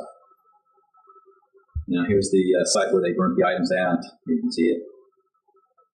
Closer up view of it. You can see some of the rope and the cloth didn't get burned all the way through. Now, unfortunately for Mr. Radel and Mr. Arrant, and luckily for us, the body was discovered fairly quickly. It was an isolated area, but it was fairly frequented by people at this time of year because it was hunting season. And so there were several hunters who went in that area. A couple of them came in and testified. Mr. McDonald as well as Mrs. Langmaid were up hunting in that area. So there were several hunters in that area. Scott McDonald was up there. He found the van. He saw smoke coming from the van, went down, looked inside, and saw a body in it. And then he contacted the troopers, or he contacted his mother, who then called the troopers. And Trooper Claus then drove out, and they met up with Scott McDonald, and he took them down to where the van was at. And when Trooper Claus got up, he could see the burnt dead body inside the van. At that time, he didn't know who the van was because the license plate were melted. There was nothing to identify whose van it was or whose body. And here's what he saw that day when he got there. Now, he believed that it was suspicious. He asked for help. Like I said, he couldn't identify at that point who the van belonged to or who the body was. And some investigators were sent. Sergeant Randy McFerrin, who was in charge, Dale Bivens from the crime lab, and then Deputy Fire Marshal John Bond all came down to help. Meanwhile, Doc Waterman and Rachelle Waterman had returned to Craig that day on Sunday. They flew from Anchorage to Ketchikan, and he flew from Juneau. They called home several times. No one answered because Ms. Waterman had been killed by that time. They then flew to Hollis, and then they drove to Craig and got in that afternoon. Lauri and the van were gone. After a few hours, Doc Waterman got concerned, and he drove around looking for the van. And then that night, he called Craig police reporting that Lauri Waterman was missing. Trooper Claus was then contacted by the Craig police dispatcher, told about this report. At that time, Trooper Claus began thinking this might be the Waterman van, might be Lauri's body. Meanwhile, the investigators arrived at the scene on Monday morning. Body and debris were removed and placed in a body bag and sent to medical examiner's office for autopsy.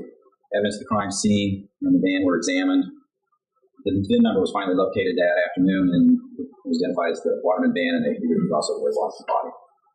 Chief C was notified about this. He then contacted Doc Waterman and told him about what was going on. Doc Waterman showed him something suspicious, so the police sealed off the house and began examination of it. About this time, as Trooper Claude began suspecting that Mr. Arrant and Mr. Radel may have had some involvement in it. They were suspects at this point. Mainly because he knew about family problems that Rachelle had been dating Mr. Arrant earlier in the year. He was 24, she was 15 and 16, and that Lauri Waterman tried to stop this, create some friction. And the next day, Tuesday, when troopers went out and interviewed Mr. Radel, they saw that all his hair was shaved off, which only raised their suspicion even more. Meanwhile, Ms. Waterman was interviewed on Monday, November 15th. By that time, on Monday night, when the police troopers interviewed her, she knew that her mother was dead and Mr. Arrant and Mr. Radel was involved because Mr. Arrant had talked to her on Sunday and told her about it. However, she also told people at school on Monday, before the van was found, that her mother's disappearance was probably a DWI accident. She told the troopers that night that about where she was over the weekend, that she had returned Sunday afternoon with Doc Waterman, that Lauri Waterman had no enemies, except for she mentioned some possible person who had a cable TV company, and talked about her and Mr. Arrant's relationship, and there were no problems between her and her mother. She never mentioned anything about Mr. Arrant and Mr. Radel having plots or plans or anything to kill her mother. Nothing was said there. She left all that out. They then interviewed Mr. Arrant and Mr. Radel on Tuesday, the 16th, I believe it is. They both denied, Mr. Radel and Mr. Arrant denied any involvement in Lauri Waterman's death or knowledge about her death. They didn't have any knowledge at all when they were talking on Tuesday. Now, on Wednesday, when the police were still talking with Mr. Arrant, he faked his assault on him that evening about 5 p.m. When the troopers contacted him, he had a scratch on his throat. He said some masked man had put a knife to his throat and threatened him, saying, "Stay away from Rachelle or another accident will happen," trying to draw suspicion off of himself. It didn't work. They didn't believe him. It only made suspicion even stronger. So they investigated the report. They didn't find anything to verify it, and so they began focusing even more on Mr. Arrant. Meanwhile, Rachelle Waterman was interviewed that same Wednesday, shortly after the fake assault that Mr. Arrant had reported. She was interviewed. She told them about her and her mother's relationship. The interview starts off saying, "Oh, we had a great relationship, there's no problems," and then she ends up, the latter half of the interview, "My mother abused me, she occasionally hit me." Mr. Arrant was concerned about that, and she talked about her mother abusing her. She talked about her and Mr. Arrant's relationship, that this did cause some problems between her and her mother. She talked about her whereabouts over the weekend. She then gave a false alibi. Not only didn't she, unlike the other interview where she didn't say anything about Mr. Arrant and Mr. Radel being involved in it, she then attempted to give Mr. Arrant a false alibi for Sunday morning about 1 o'clock when he was at his house in Bullock. 1 o'clock was about this time. Mr. Radel was inside the Waterman residence, waiting to pounce on Lauri Waterman, and then jumping on her, and then tying her up and stuff, and then getting her drunk. 1 or 2 o'clock in the morning is when all this occurred. She's giving an alibi for Mr. Arrant at exactly that time. She then, when they confronted her with Mr. Radel's and Mr. Arrant's stories that they'd given earlier, that the two of them were together in Hollis, Ms. Waterman admitted that she had lied about it. And here's the false alibi that she was giving. As I said, we've developed some hard evidence that really point there. And we're trying to figure out, okay, what is the motivating factor here? What's driving these two to commit a murder? He couldn't have, because I called him, I did touch somebody on Anchorage. I called him Anchorage very late. It was probably 1 in the morning. I couldn't sleep. What day? Saturday night. Saturday night? Yes. That would have been Saturday night, Sunday morning. Well, yeah. Would have been like 1 or 2 a.m. Or 2. I was really kind of bored. I couldn't sleep. I needed to be up. Where'd you call him now? Mr. Jason. Yeah. And he was there, and you talked for how long? Before we got here, an hour. I didn't really picture him, so it was a while though. So he was on the phone line in his room? Mm-hmm. This would have been... This was the house. House phone. Did he have a cell phone? No. What's the number? 755. 755. 755. Hang on. I don't know how to tell numbers. 2 2522, I think. 755-2522. I think. I'm not really sure. What was the gist of your conversation? I was volleyballing with Craig, doing a Halo 2 game, that kind of stuff. Just BSing for a while. Okay. So he was home at that time. Yes. Anything else can verify that conversation occurred? No, I wasn't in that time to stay. No, I didn't have to stay from. Where were you staying? The Marriott. Okay, and where did you go? Yeah, that area. And where did you go to use the phone? The lobby. The lobby. Okay.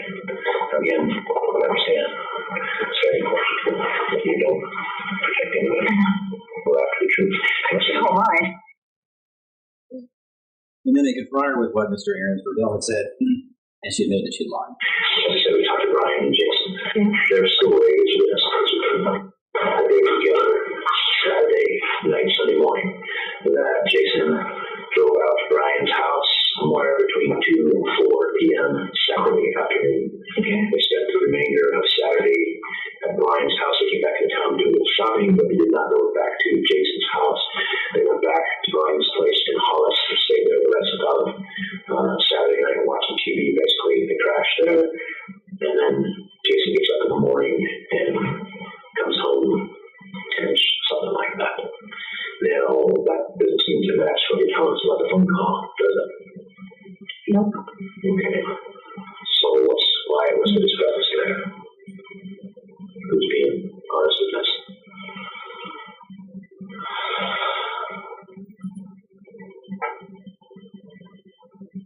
Did you call him? No. So we didn't talk to him on Saturday. Okay, why did you tell us that? I was scared. Okay. But why is it important to understand? No. Okay. I understand you're scared, so you didn't talk to him on Saturday. When was the last time you talked to him? Tuesday. After you left? Yes. So you never called him the whole trip?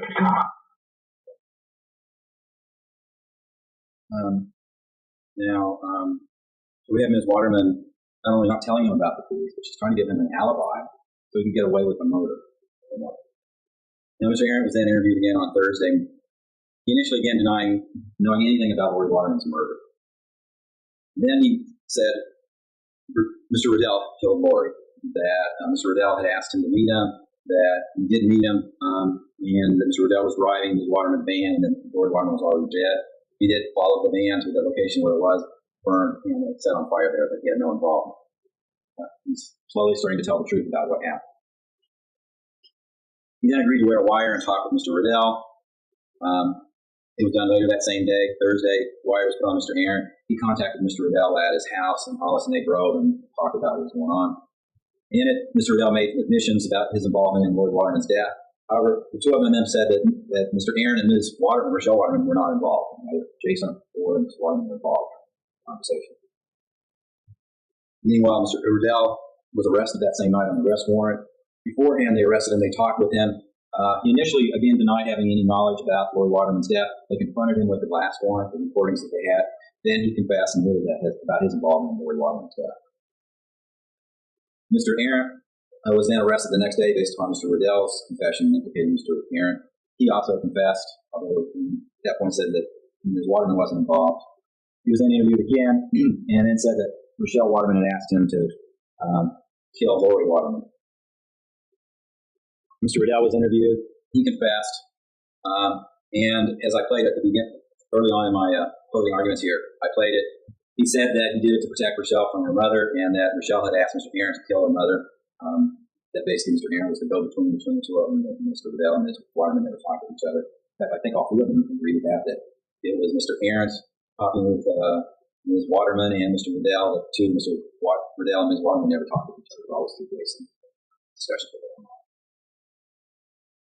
And at that point, Mr. Arrant then was totally cooperative with troopers. He showed them the site where he waited. He showed them where Lauri Waterman was killed and murdered. He then showed them where the evidence was burned. Troopers would never have found any of those sites if Mr. Arrant hadn't showed it. They had no idea where Ms. Waterman was killed. They had no idea where the evidence was disposed of, except for the fact that Mr. Arrant took them out and showed them. All this evidence was provided by Mr. Arrant. Meanwhile, Ms. Waterman was again interviewed Friday on the 19th. By that time, Mr. Radel and Mr. Arrant had implicated her in the plot to kill her. She told the troopers about her claim that her mother abused her. She again talked about that, saying that her mother did abuse her. She told Mr. Arrant and Mr. Radel about it. They killed her mother to protect her. And at the end, she admitted that she had exaggerated her claims that her mother had abused her. She admitted to asking Mr. Arrant to kill Lauri Waterman. I played with him earlier about that. But they had discussed with her several plans about how to kill her. She mentioned in the interview shooting one. There was something about abducting her and a few other things they were talking about. She didn't know about the tub one and a few other things. She said that she initially said that she had tried to call off Lauri Waterman's murder. She said in September, and then in November she also tried to call that one off. Then later in the interview, she also admitted that in the portion I played that in November she didn't call off that one. She only called off the one in September, the one that dealt with the shooting block. At that point, based on all the evidence, Ms. Waterman was arrested for the murder of her mother. Now, the autopsy in this case, it was done. Mr. West, is this a good time to take the? Okay, I'm sorry to interrupt, but if you go ahead and take a break, ladies and gentlemen, for about 10 minutes. So we'll reconvene at 5 minutes after the hour. You've heard all the evidence. You've heard part of the closing arguments, but it's still not time to begin discussing the case, even among yourselves. And of course, have no contact with the parties, witnesses, or others, and we'll see you at 5 minutes after. If Counsel and Ms. Waterman could stand by for a moment.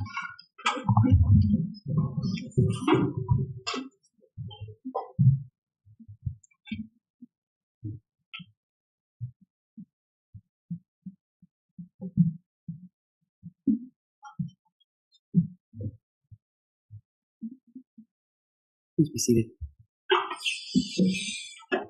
We continue on record without the jury present. And Counsel, just in terms of scheduling, do you have a rough estimate as to how long you anticipate your closing is going to be, Mr. West? It'll probably be at least by the next break as to whether or not they've that wasn't a break. And they weren't able to do tests to determine whether she was alive at the time the fire occurred. It's probably I'm not sure if that's phrase, but the test they can do to examine the lungs to see if the person is alive when the fire started. They weren't able to do that to that current condition. They weren't even able to do the alcohol. The reason that we know, it was nonetheless able to determine that the manner of death was homicide and the cause of death was blunt force trauma based upon the body. What was stated by Mr. Arrant and Mr. Radel, the fire marshal's report, all of this showed that she was killed by a blunt force trauma. That includes anything that would be like a blunt force in suffocation. So all this information came from on the autopsy from the two co-defendants, Mr. Arrant and Mr. Radel, about how she died, as well as what physically was remaining in the body.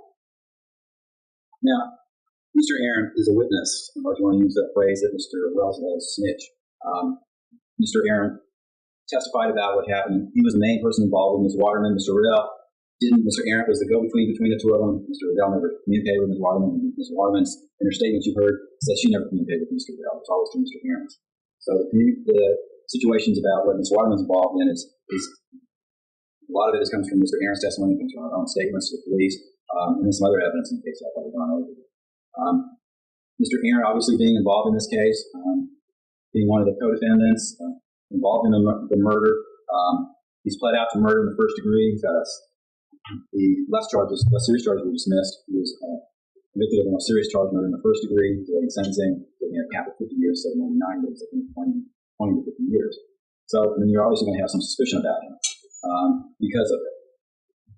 He also initially denied any knowledge of Lauri Waterman's death and had faked an assault to avert suspicion from him. But then also remembered Rachelle Waterman and Brian Radel also initially denied having any knowledge of her death as well. It's to be suspected these people have committed crimes and they initially deny having any knowledge. The truth slowly comes out over time. However, Mr. Arrant has provided accurate information, quite a bit of it, and the troopers were able to verify it. Mr. Radel killed Lauri Waterman. How do we know that? Because Mr. Arrant told the police. If Mr. Arrant had not told the police this, I think it was on Wednesday or Thursday,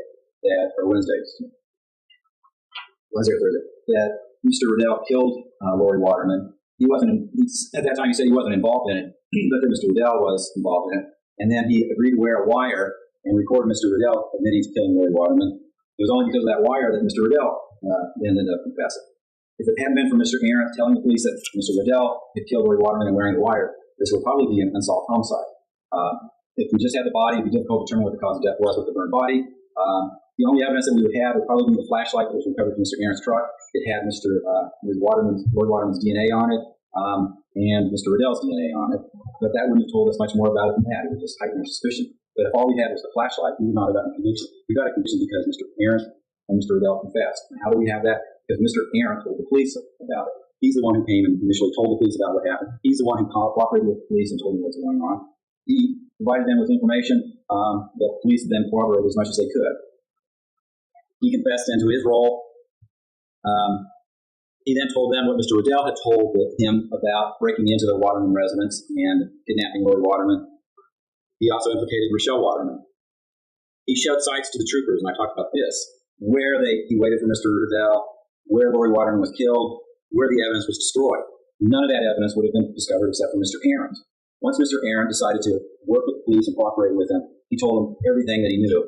And all of it has been, as much as we can, we verified as much as what we can. There were his letters I've gone over, particularly the one on September 29th and 30th. They're talking about it, that these plans were discussed between Mr. Radel, Mr. Arrant, and then Ms. Waterman as well. Talking about it going on. And Mr. Radel was was the one who was sort of in control of what was going on, and all the letters corroborated what Mr. Arrant sent. So you have to look at Mr. Arrant's testimony. You have to look at it with some suspicion, but you have to look and see, is there stuff to corroborate everything that he says? And yes, there is. His statement that Ms. Waterman contacted him and asked him to kill his mother. Mr. Radel said that's what Jason told him at the beginning of the involvement in this case. And Ms. Waterman told troopers the same thing, that she had asked him to kill her mother. So everything that Mr. Arrant has testified to has been corroborated about it. After, I think it was Friday, when he told the police and admitted to everything that was involved, including Ms. Waterman's involvement, took the troopers on a ride around the island showing them the various sites. He's been truthful about it. And the troopers have worked to corroborate it and they corroborated it. So his testimony is credible. And there's other evidence to corroborate it, particularly Ms. Waterman's own involvement in this case. Now I'm going to go over the various crimes that's been charged in this case and talk to you a little bit about that. Conspiracy to commit murder in the first degree. The first thing the state has to occur, this occurred on about June through November 2004 out near Prince of Wales Island. And there's not much dispute that what occurred in this case started in around that summer of 2004 and went through November of 2004. Rachelle Waterman intended to promote and facilitate the murder of Lauri Waterman. You have her own statement to the troopers that she had asked him to kill her mother. You have Mr. Arrant's testimony that she approached him about the problem with her mother. He asked, "What do you want to have done?" She says, "Let's get rid of my mother." And then you have Mr. Radel saying that when Jason contacted him, he said that Ms. Waterman wanted to have another dead. So the evidence does prove that Ms. Waterman intended to promote and facilitate the murder of her mother. Promote means to help bring about or to further the growth or establishment of something. And facilitate means to make easier and easier. And that's what she was doing. She was trying to help bring about the death of her mother.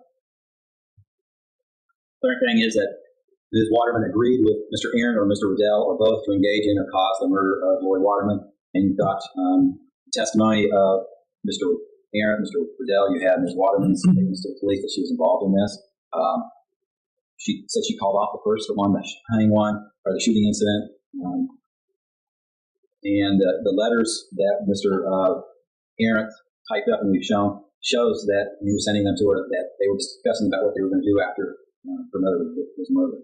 So the evidence shows that Ms. Waterman agreed to be involved in this.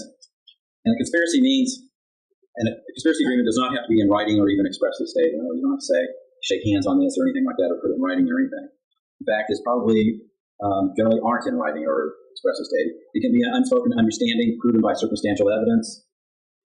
A defendant can agree to participate in a conspiracy without knowing all of the participants or all the objectives or details of the conspiracy. In other words, if Ms. Waterman had agreed to the conspiracy but didn't know that Mr. Radel was going to shoot her mother, and her mother actually got shot, even though she didn't know that particular aspect of it, she knew she'd been involved in it, and she knew that something was going to happen to facilitate this, to cause her mother's death. And so she doesn't have to know all the details about it. She just has to know that there's a conspiracy and that she agrees to be part of it.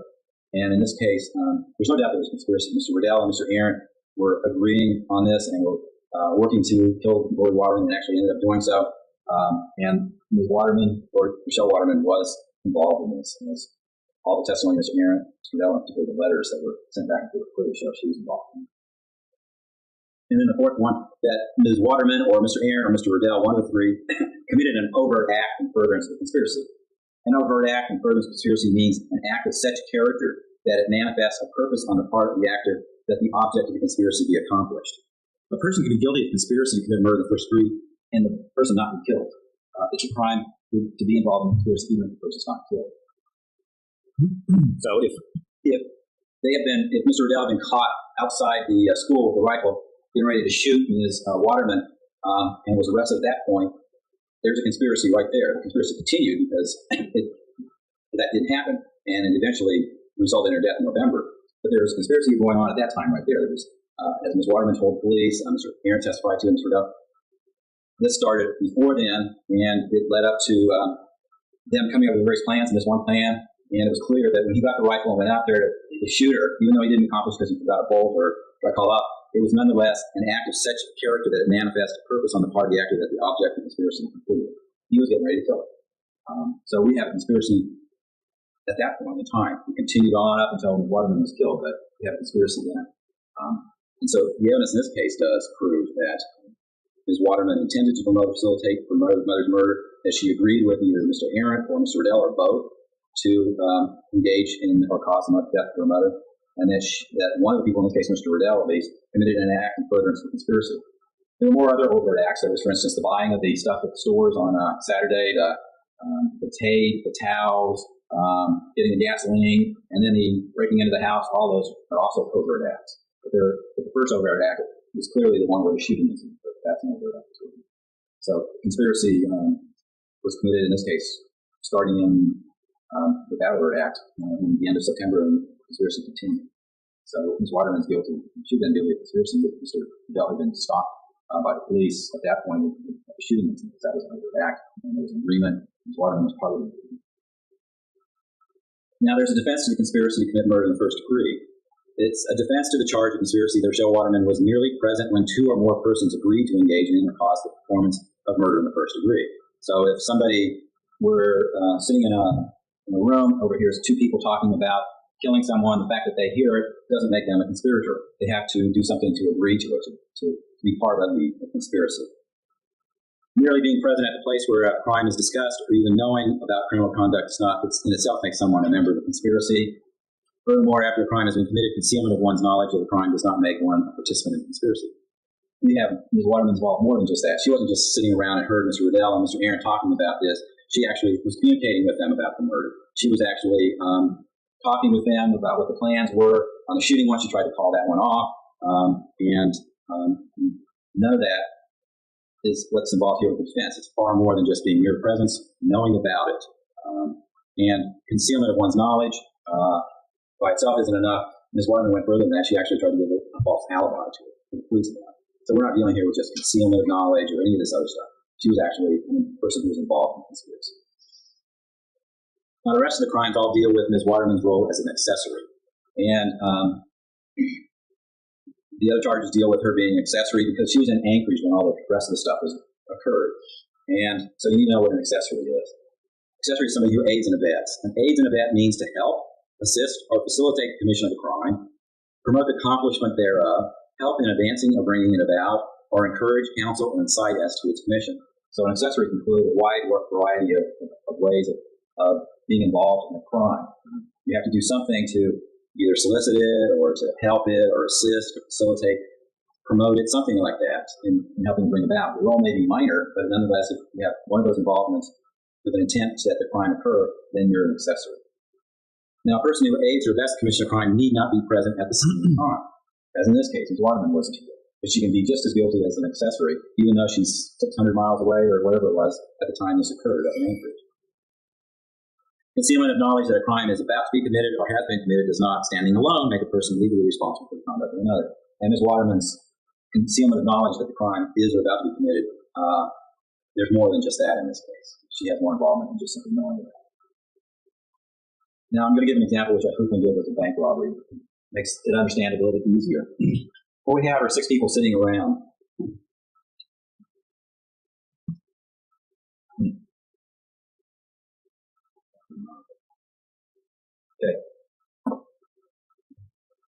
Person one says, let's rob the National Bank downtown, and talks about the plans with them. Now, he doesn't go up to the bank with them when it's robbed. Person number two says, I'll help you, I'll go get the masks and the guns, and he does, intending that the others use them during the robbery. This person also doesn't go to the bank when the others are committing the robbery. Person number three is the driver. He's going to drive the car, he's going to sit in the car as a lookout while the others go in the bank and rob it, and then drive them away. Person number 4 and 5, those are the ones that actually go in the bank and commit the robbery and go outside and leave the bank. Person number 6, he's also sitting there, he's just sitting around listening. He doesn't discuss the bank robbery, he doesn't anything to do with help them, he just sits there and listens to what's going on. Now, persons number 4 and 5 are called principals. Principals are the ones that commit the actual crime. They're the ones that commit the actual robbery, and they're called principals. The accessories 1, 2, and 3, they don't actually go in the bank and commit the robbery, but they're accessories because they do something to solicit it, help in the planning, or help in some manner and that it be committed. So they're accessories, and they can go to a bank robbery as well. Now, person number 6 didn't commit any crime. All he did was just listen to what they were saying. He didn't do anything. He didn't get involved in the discussion. He didn't get help them or do anything. He just knew about it. So under the law, that does not make him an accessory. Now, murder in the first degree, what I'm going to do on these crimes is talk to you about the person who actually committed the crime, because that's one of the elements that we have to prove is Ms. Waterman. Now, as to murder in the first degree, as to Mr. Radel and Mr. Arrant, we had to show that Mr. Radel and Mr. Arrant were both intended to cause the death of another person. They testified that they intended to kill Lauri Waterman. Mr. Radel and Mr. Arrant both caused the death of Lauri Waterman. Mr. Radel testified that he killed her. And finally, this occurred on about November 14, 2004, in Prince of Wales Island. So it was clear murder in the first degree occurred. Now, as to Ms. Waterman, we have to show first that the element of the crime of murder in the first degree is committed by some person or persons, and that's clearly done in this case. Mr. Radel and Mr. Arrant committed murder in the first degree. Secondly, that Ms. Waterman intended to promote or facilitate the commission of the crime of murder in the first degree. That she intended that her mother be dead, be killed, murdered. That these individuals, Mr. Radel and Mr. Arrant, caused the death of her mother. That she intends to somehow this be promoted, that this occur, that this happen in some manner, or that it be facilitated. And she intended for this to happen. And you listen to the tapes of her statements, Mr. Arrant, Mr. Radel's testimony and stuff, and it was clear from that, without reasonable doubt, that she intended that her mother be killed. That with respect to her death of her mother, Rachelle Waterman acted intentionally. Fourth, that she aided and abetted Mr. Radel or Mr. Arrant or both in planning or committing the crime, or solicited Mr. Arrant or Mr. Radel or both to commit the crime of murder in the first degree. And she did. Mr. Arrant said that she came to him and asked him to help her kill her mother. Mr. Arrant was telling her the plans of it. She called off one of the plans, so she was clearly involved in the planning of the crime and solicitation. And then finally, we have to show this occurred on about November 4, 2004 at Anchorage. Now, the death occurred on the 14th, so that's why that date's there. Her involvement predates it, but it doesn't matter. That the fact that the indictment says on about November 14th, if it shows that this crime occurred and it occurred on about November 14th, then that makes the person guilty.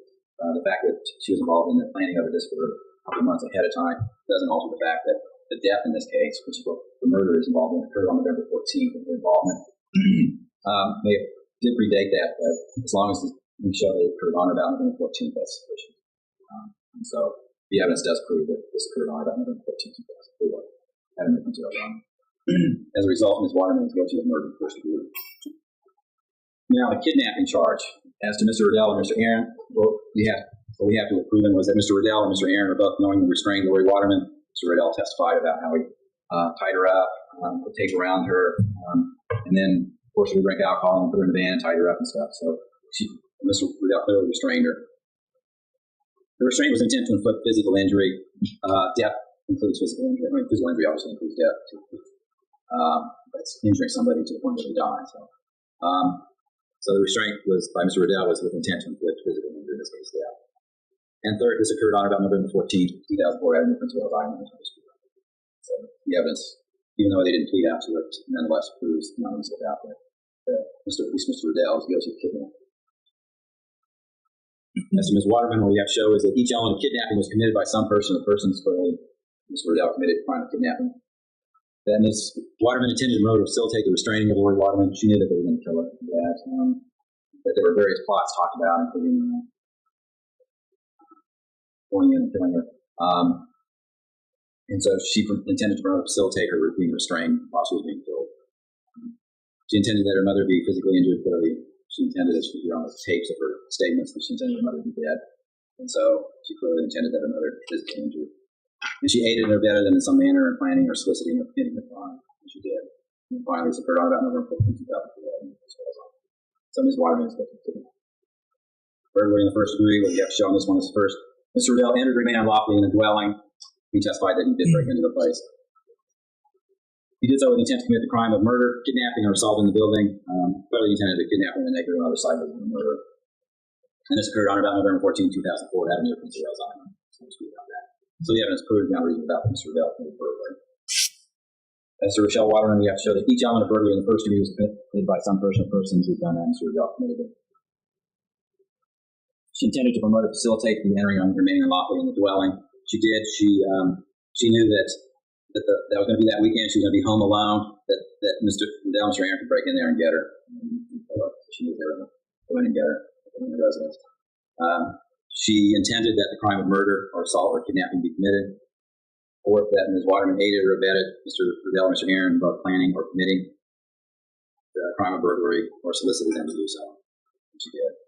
And then finally, this occurred on about November 14, 2004. If he shoots by accident and shoots a bystander, if he's shooting to try to stop these crimes, everybody who's a part of the crime, the principals and accessories, would be guilty of murder in the second degree. It's called felony murder.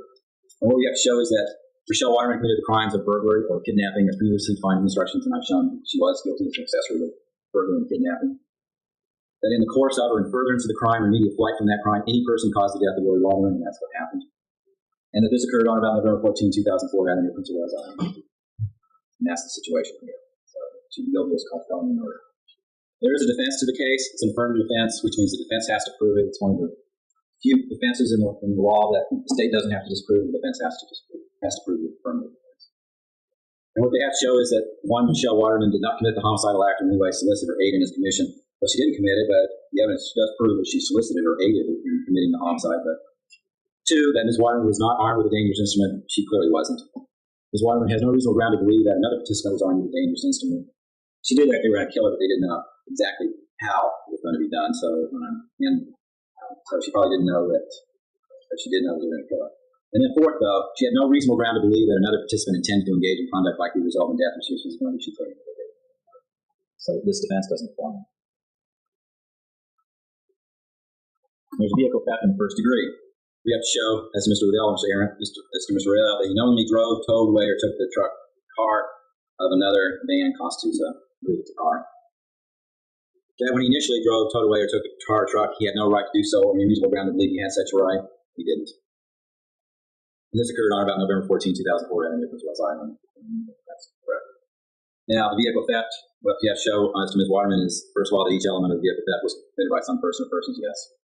Two, that she intended to promote or facilitate the driving, towing away, or taking the car or the truck of a van in this case. She knew that they were going to kill her, although she didn't have specific knowledge. The vehicle theft may be a little weaker than the other ones because they didn't tell her all the specifics about it, but she knew that they were planning on doing all this. And she was able to tell everybody the next day about the DWI accident that occurred. With regard to the drawing, towing, and taking away the vehicle, had no right to do so, or anywhere around to believe she had such a right, and she didn't have any right to tell him to do Mr. Radel to do this, to tell him to go ahead and take the van or anything like that. And then fourth, she aided and abetted in planning or committing the crime or solicited him, and she did do that. And then finally, this occurred on about November 14, 2004, at Prince Wales Island, and that's the about that.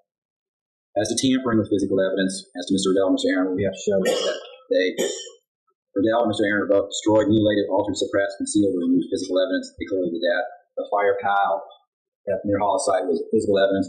In addition, the van and the body were physical evidence. The body was physical evidence, and they clearly destroyed that. They clearly destroyed, mutilated, altered, and suppressed it. Two, that their intent was to impair the accuracy or availability of the evidence in an official proceeding or criminal investigation, or had the intent to prevent the institution of an official proceeding. They clearly intended to hide the fact of her death, how she died, and stuff like that. That's why they burnt the item of the van and the body in it, as well as the items at the fire scene near Hollis. And then this occurred on November 14, 2004, at near Prince Wales Island. As to Ms. Waterman, what we have to show is that each element of the crime of tampering was committed by some person or persons that was done in this case. That she intended to promote or facilitate the destroying, mutilating, suppressing, concealing, and removing physical evidence. She may not have known exactly what they were going to destroy, but she knew that there was going to be evidence destroyed in this case. And so while she may not have specifically known what specific item was going to be destroyed, she knew that there was going to be physical evidence destroyed, or altered, or concealed in some manner. 3, with respect to that she intended to impair its accuracy or availability of the evidence in an official proceeding of an investigation regarding the intent to prevent institutional abuse. She didn't want this evidence to be around to implicate Mr. Arrant, Mr. Radel, or herself. That she aided or abetted him or in planning or committing the crime of tampering or solicited them to commit the crime. And the evidence proves this. And then finally, this occurred on about November 14, 2004. Now, one last thing I want to talk to you about is Ms. Waterman. She's 16 at the time occurred, 17 now. She's a young woman. Some people would have difficulty convicting someone at that age in this case. And that really shouldn't involved in this case at all. First of all, the law says that somebody who's 16 or 17 years old and commits or is an accessory to murder is treated the same as an adult. Their age makes no difference. Once you get 16 or 17 and you kill somebody or you're involved in killing somebody, murdering them, I should say, you're getting involved in adult activities because the law legally holds you the standard of an adult. In addition, one of the instructions the judge read you at the beginning of the trial says, I rely on you to determine the facts. This must be done by relying solely upon the evidence received in this trial. You must not be governed by mere sentiment, conjecture, sympathy, passion, prejudice, public opinion, or public feeling, but must base your conclusion only upon a fair consideration of the evidence. And that means any feelings you may have involved. If you have any sympathy, give Lauri Waterman. In this case, you shouldn't be involved in any sympathy or anything like that. Your job is to be judges and take it on fair consideration of the evidence in this case. A person who kills or an accessory to a person to one mother, the word for it is matricide. There's not a word called patricide for killing one's parents. Unfortunately, children do kill their fathers and their mothers. It occurs, it's rare, but it occurs, and that's what occurred in this situation. If it didn't occur, we wouldn't have a word for it. It's called matricide. But that's what happened in this case. Ms. Waterman was involved. She asked Mr. Arrant to kill her mother. She was involved in discussing plans with him. She even called one of the plans off. She told him about being alone, that being the weekend that they could do it. She was involved in this case. She was involved in the murder of her mother. She committed what's called matricide. Homicide is a murder. The evidence proves her guilt beyond reasonable doubt. Her being either female or male, or 16, 17, 20, 25, 30, or 35 years of age is below. The evidence in this case proves beyond reasonable doubt her involvement in her mother's death. Her involvement is more than just knowing about it. She solicited it. She was talking about the plans that were going on about it. She was making plans for what was going to happen after her mother's death was involved. She told them about the weekend being available, and that was it. They talked about killing her that weekend. When she got back, she was telling people, giving false stories about her mother dying in a DUI accident, even though she had known that she had been told the day before that Mr. Arrant that they had killed her. She then tries to give a false alibi to the police to get Mr. Arrant off of the crime, get the police away from Mr. Arrant. Her involvement was more than just knowledge. She was an accessory. She was involved in the conspiracy to kill her mother. As a result, the evidence in this case proves her guilt beyond reasonable doubt, and so the state requests reach the verdict finding Ms. Waterman guilty. Conspiracy to commit murder in the first degree, murder in the first degree, murder in the second degree, kidnapping, burglary in the first degree, legal theft in the first degree, and from this physical evidence. Thanks, please. Thank you, Mr. West. Mr. Wells? Can I have a few minutes, Your Honor, to kind of get a couple of things arranged? All right, we are going to now watch the defense's arguments.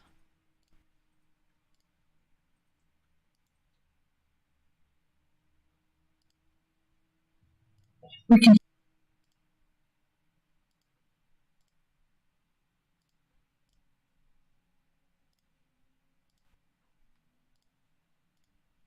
Are you ready to proceed with your closing argument? I am, Your Honor. Go ahead, sir. Thank you.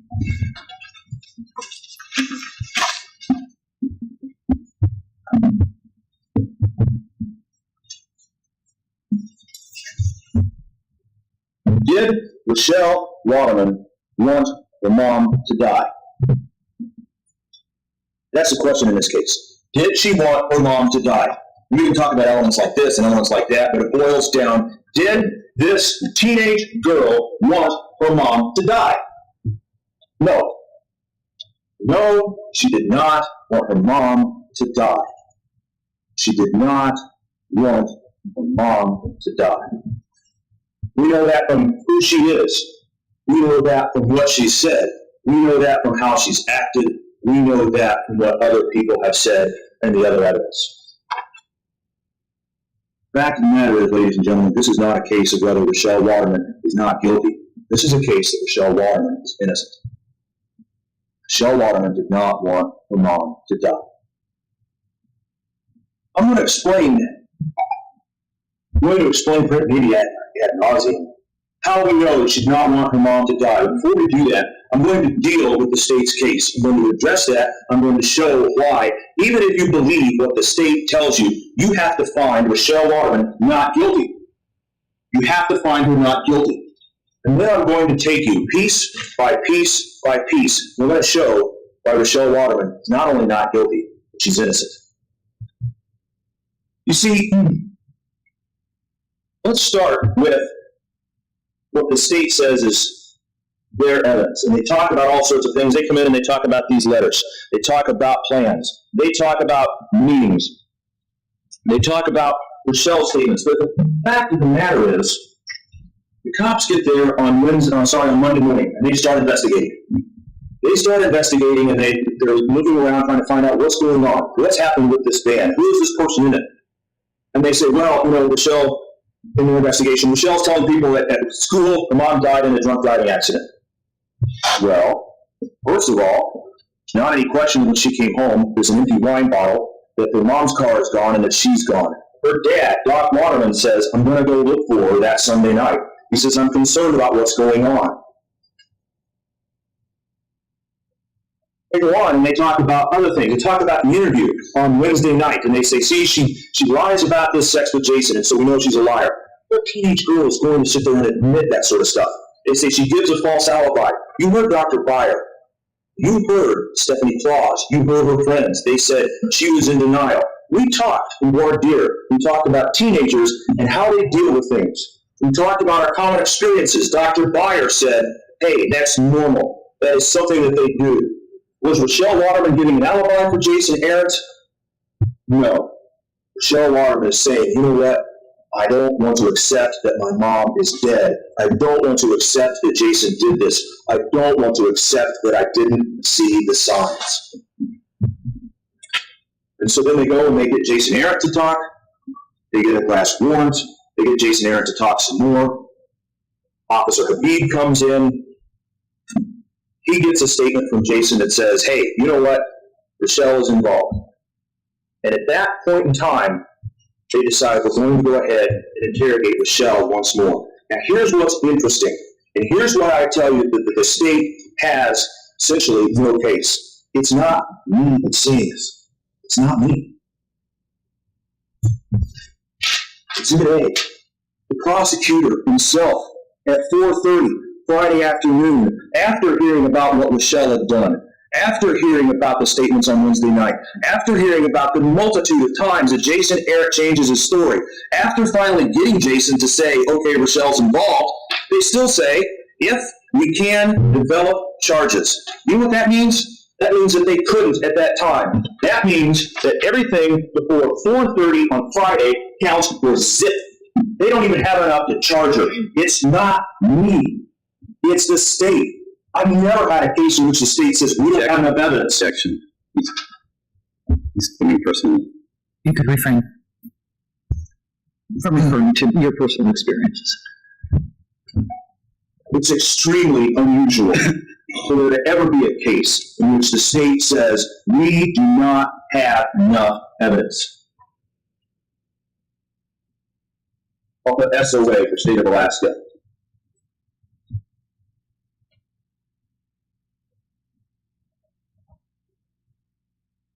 Sergeant Habib said, you can't take one person's word for anything.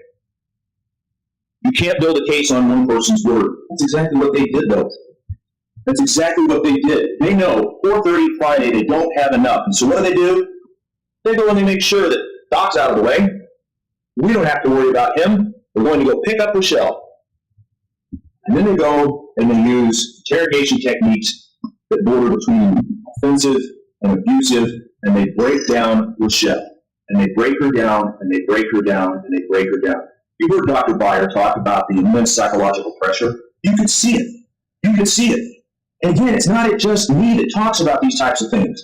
In 1957, our Supreme Court, not Alaska, of the United States, the Supreme Court of the United States said we are reaching a point in which the methods of an interrogator using psychological coercion can be far more effective than any thumbscrews that was devised by the Inquisition.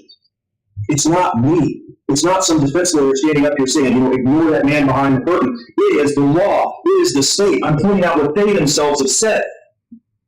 And when they finally break her down, what is it that she says? What is it that she gives them? At the very end, just before Sergeant Habib says, I'm sorry it took over 2 hours to get this, what is it that they get? They get them saying, you knew and you did nothing about it. Now, if you assume that that's true, and I'm going to tell you why it's not in a moment, but if you assume that that's true, the law requires you to find Rachelle not guilty. Knowing is not enough. Not doing anything is not enough. It's not enough. Just like they said that they don't have the evidence, that's not enough. Essentially, they stand up here and they say, we've got Rachelle Waterman's testimony. Now they won't say that, well, we've got Jason Arrant, so we've got his letters. But essentially, what is it that they've got? They've got Jason Arrant's testimony. I wouldn't believe Jason Arrant if he told me objection. Jason Arrant shouldn't be believed if he told you where to go for dinner. They've got him, and they pressure her to corroborate it. That's it. That is it. That is it. And if you look at their case, it's not enough. You have to say, not guilty. But you know what?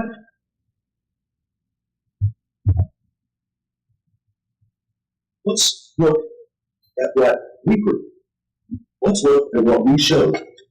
Let's look at what the evidence shows and how we can know that she is in fact innocent. If you remember, I developed a timeline with Brian Radel. And the interesting thing is that this timeline is actually never contradicted. Everybody agrees with this timeline. Jason Arrant admitted, you know what?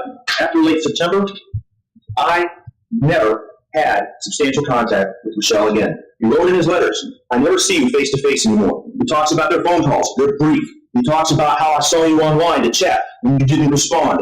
You read those letters, you keep reading those letters, you see they are the letters of a deranged, stalking, manipulative child predator. This is not a two-way communication. The letters that Rachelle writes to him, we showed, were written in September.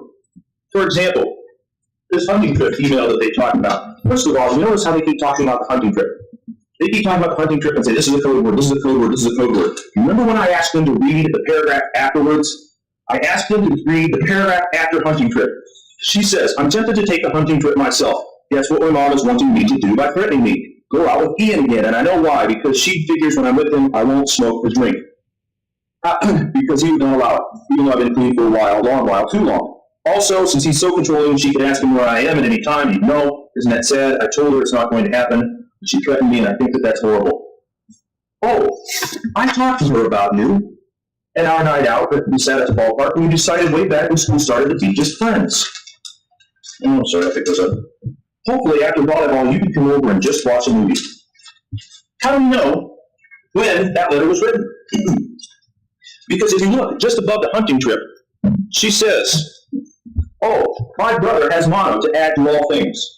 Did you wonder why I asked Doc when Jeffrey had mono? When this letter was written. Jeffrey had mono after he got back to school. Jeffrey had mono shortly after he got back to school, which started at the beginning of September. The breakup in contact, you see, right about here happens about the 22nd of September. The middle of September is before this. This is the time that Jason gets the gun. This is the time that Brian says the idea of shooting starts. Her discussion of a hunting trip happened before the idea of shooting ever starts. Listen again. She's talking about a hunting trip. I could take one myself. My mom wants to go with Ian. She figures when I'm with him, I won't smoke or drink because he wouldn't allow it, even though I've been clean for a while, too long. Which is more common? Which is more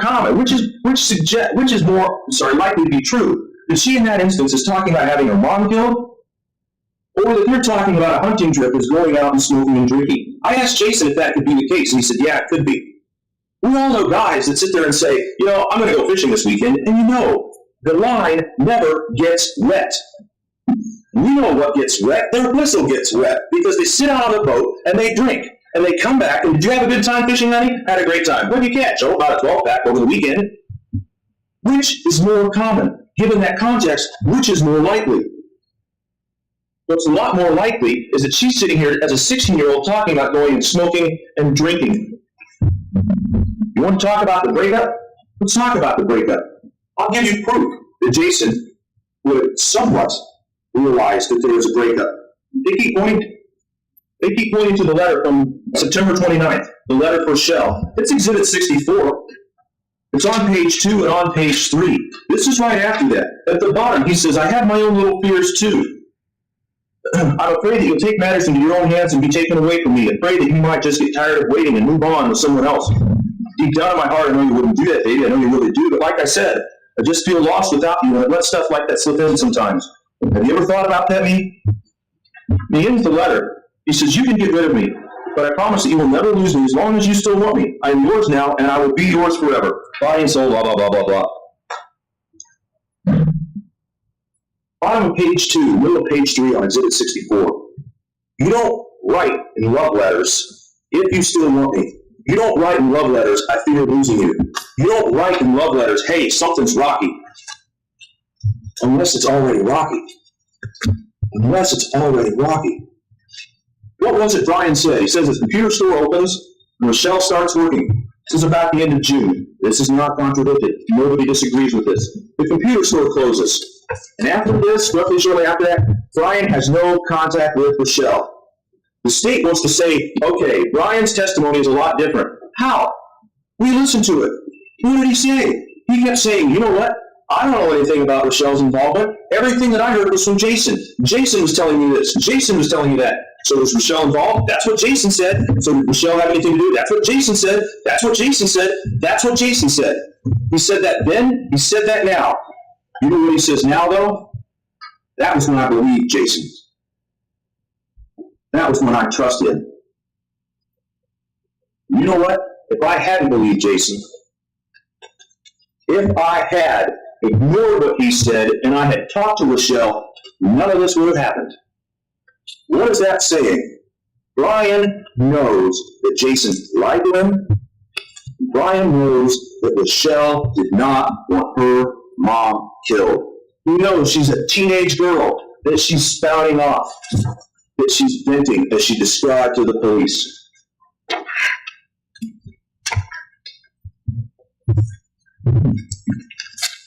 Rachelle gets grounded at this point. And you remember what happens? Jason goes nuts. Jason goes nuts. Jason's the one who, when his contact with Rachelle is cut off, Jason's the one that starts plotting about this idea to kill Lauri. Jason's the one. What was it that Rachelle said in that interview? What was it she said before she was made all those promises, before she was beaten down, before she was told you have your choices, and your choices are to talk to us or spend your life in jail, essentially? Remember that? She's told, hey, it's your life, you can decide how you want to live it. I talk with you, I get less time. I don't talk with you, I get more time. It's your life, you decide how to live it. You're going down with Jason, it's only a matter of how hard. Tell us what we want to hear, corroborate Jason. But it's Jason, in fact, that sits there and comes up with these plans. And Rachelle says, I'm just venting. Contact gets cut off. Jason goes nuts. Jason goes nuts.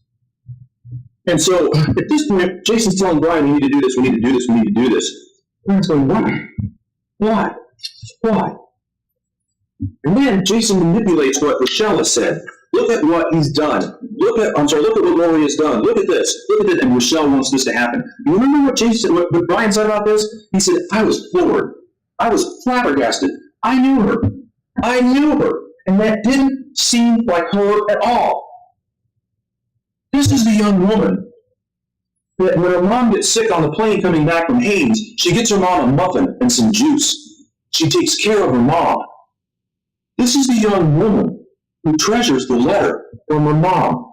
This is the young woman that keeps the promise to her mom. Remember the discussion about the sex assault with Dr. Byer? She didn't talk about that for 2.5 years. Why? She kept the promise to her mom. It's not an easy thing to talk about. And it happens more often in our society than it should. But essentially, Rachelle has been victimized in this case 3 times. She was victimized by a stranger when she was violated at a young age. She had to keep that inside. She was victimized by Jason, who, not necessarily knowing about it, but gave her attention. You heard what Dr. Byer said about Rachelle. Jason used that just like a predator, just like a sex offender. I mean, that's what he was. He groomed his victim. He gave her stuff. He promised her love, promised her romance. And he got stuff from it. Send me these pictures. Let's go have sex. Here's your dope. Here are your cigarettes. Here's your booze. You know what?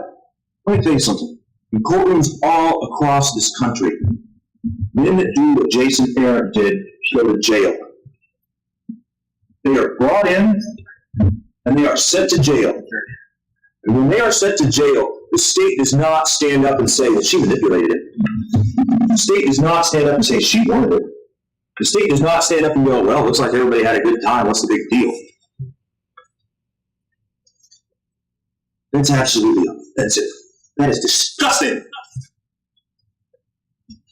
That is disgusting that they can sit there and do that simply because at this point they want to get a conviction on a 16-year-old girl.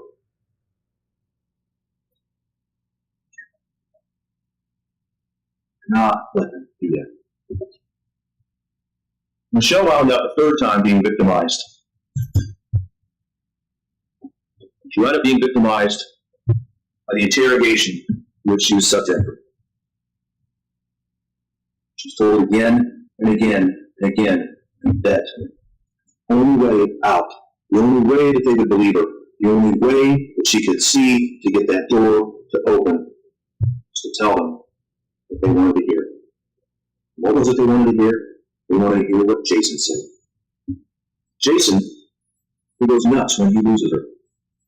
Jason, who comes back and tells Brian, you know what? If you won't agree to kill her because the contact is cut off with me, I'll tell you she's being abused. She's being beaten. This is a real problem. And so they start talking about all sorts of things. They start talking about plans and this, that, and the other. And if you remember, we had this knife incident. What happened with the knife incident? Jason denies it. But Jason essentially loses it when he can't even contact Rachelle on the computer. You think about that. He can't even contact her on the computer. And so that's it. That's it. You're going to kill her. You are going to kill her. Get down there and kill her. What kind of a nut is he? I'll tell you what kind of a nut he is. He's somebody that preys on young girls. You know what? Well, we have laws to protect young girls from that. We do that because a lot of times they don't have the life experiences. They don't have, as Dr. Byer talked about, the brain development to understand and appreciate the risks. We do that because girls that are the age of Rachelle when this happened don't see the worst consequences. Remember what Dr. Byer said? What is fun for a teenager? What do they like to do? They like to get on their skateboards and hang on to the back of a car and drive down the road. What did she say? She said, you and I are going, man, let's get to the emergency room now. Why? Because we can see the worst that happens. We understand that. We have a perspective for that. Part of that comes from brain development. Part of it comes from our own choices that we made when we were that age. And all of us, when we were age 15 or 16 or 17, we had relationships that we look back now and say, oh, Lord, please don't let anybody ever know that I dated that person. Please don't ever let anybody know that I had sex with that person. We all do. Some of it's because they're a little bit funny. Some of it's because we look and say they didn't go anywhere. Some of it's because we look and say, you know what? That person is dangerous. We know that at 25, and we know that at 35, but we don't know that at 16. So the state stands up and says, you know what? The fact that Rachelle is a teenager should not make any difference. Well, that's true, and that's not true. It's true in the sense that if Rachelle committed these crimes, it doesn't really matter under the law whether she's 16 or not. But it's not true in the sense that you have to gauge, was Rachelle being reasonable Was she perceiving what's going on? You don't do that from the perspective of a 35-year-old. You do that from the perspective of a 16-year-old. And in that sense, what she thinks and what she feels and what she understands as a teenager is absolutely relevant. It is absolutely on point. And so is it reasonable for a teenager to be sitting there talking, I wish my mom would get off my case. What do you want us to do, kill her? Oh yeah, that'd be a great idea. Okay, we'll take care of it. 16-year-olds have no idea about the worst consequences. Stop and think about being 16 or dealing with your own 16-year-old, and what is it that you always say, or what was said to you? What were you thinking? What is it that they say? What is it that we said back? I don't know. I wasn't. Is that unrealistic, or is that life?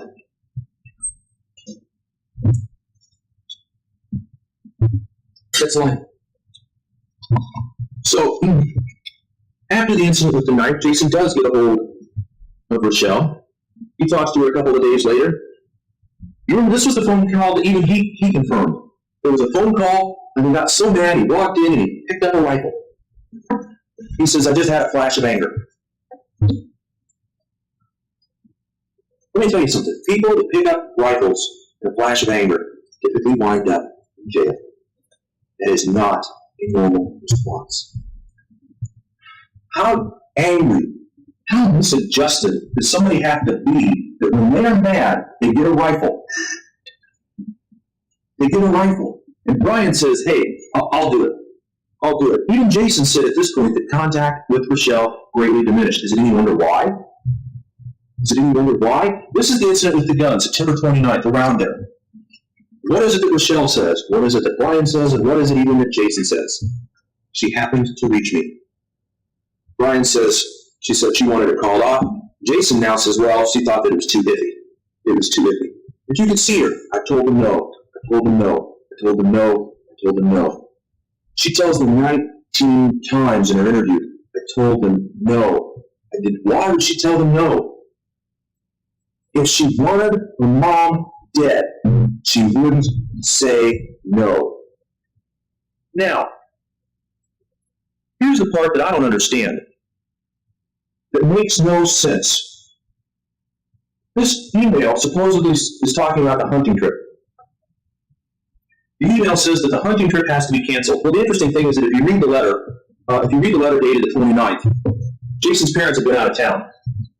Jason's parents have been gone. It would be easier for people to come over to his house or him to go out and go drinking and smoking.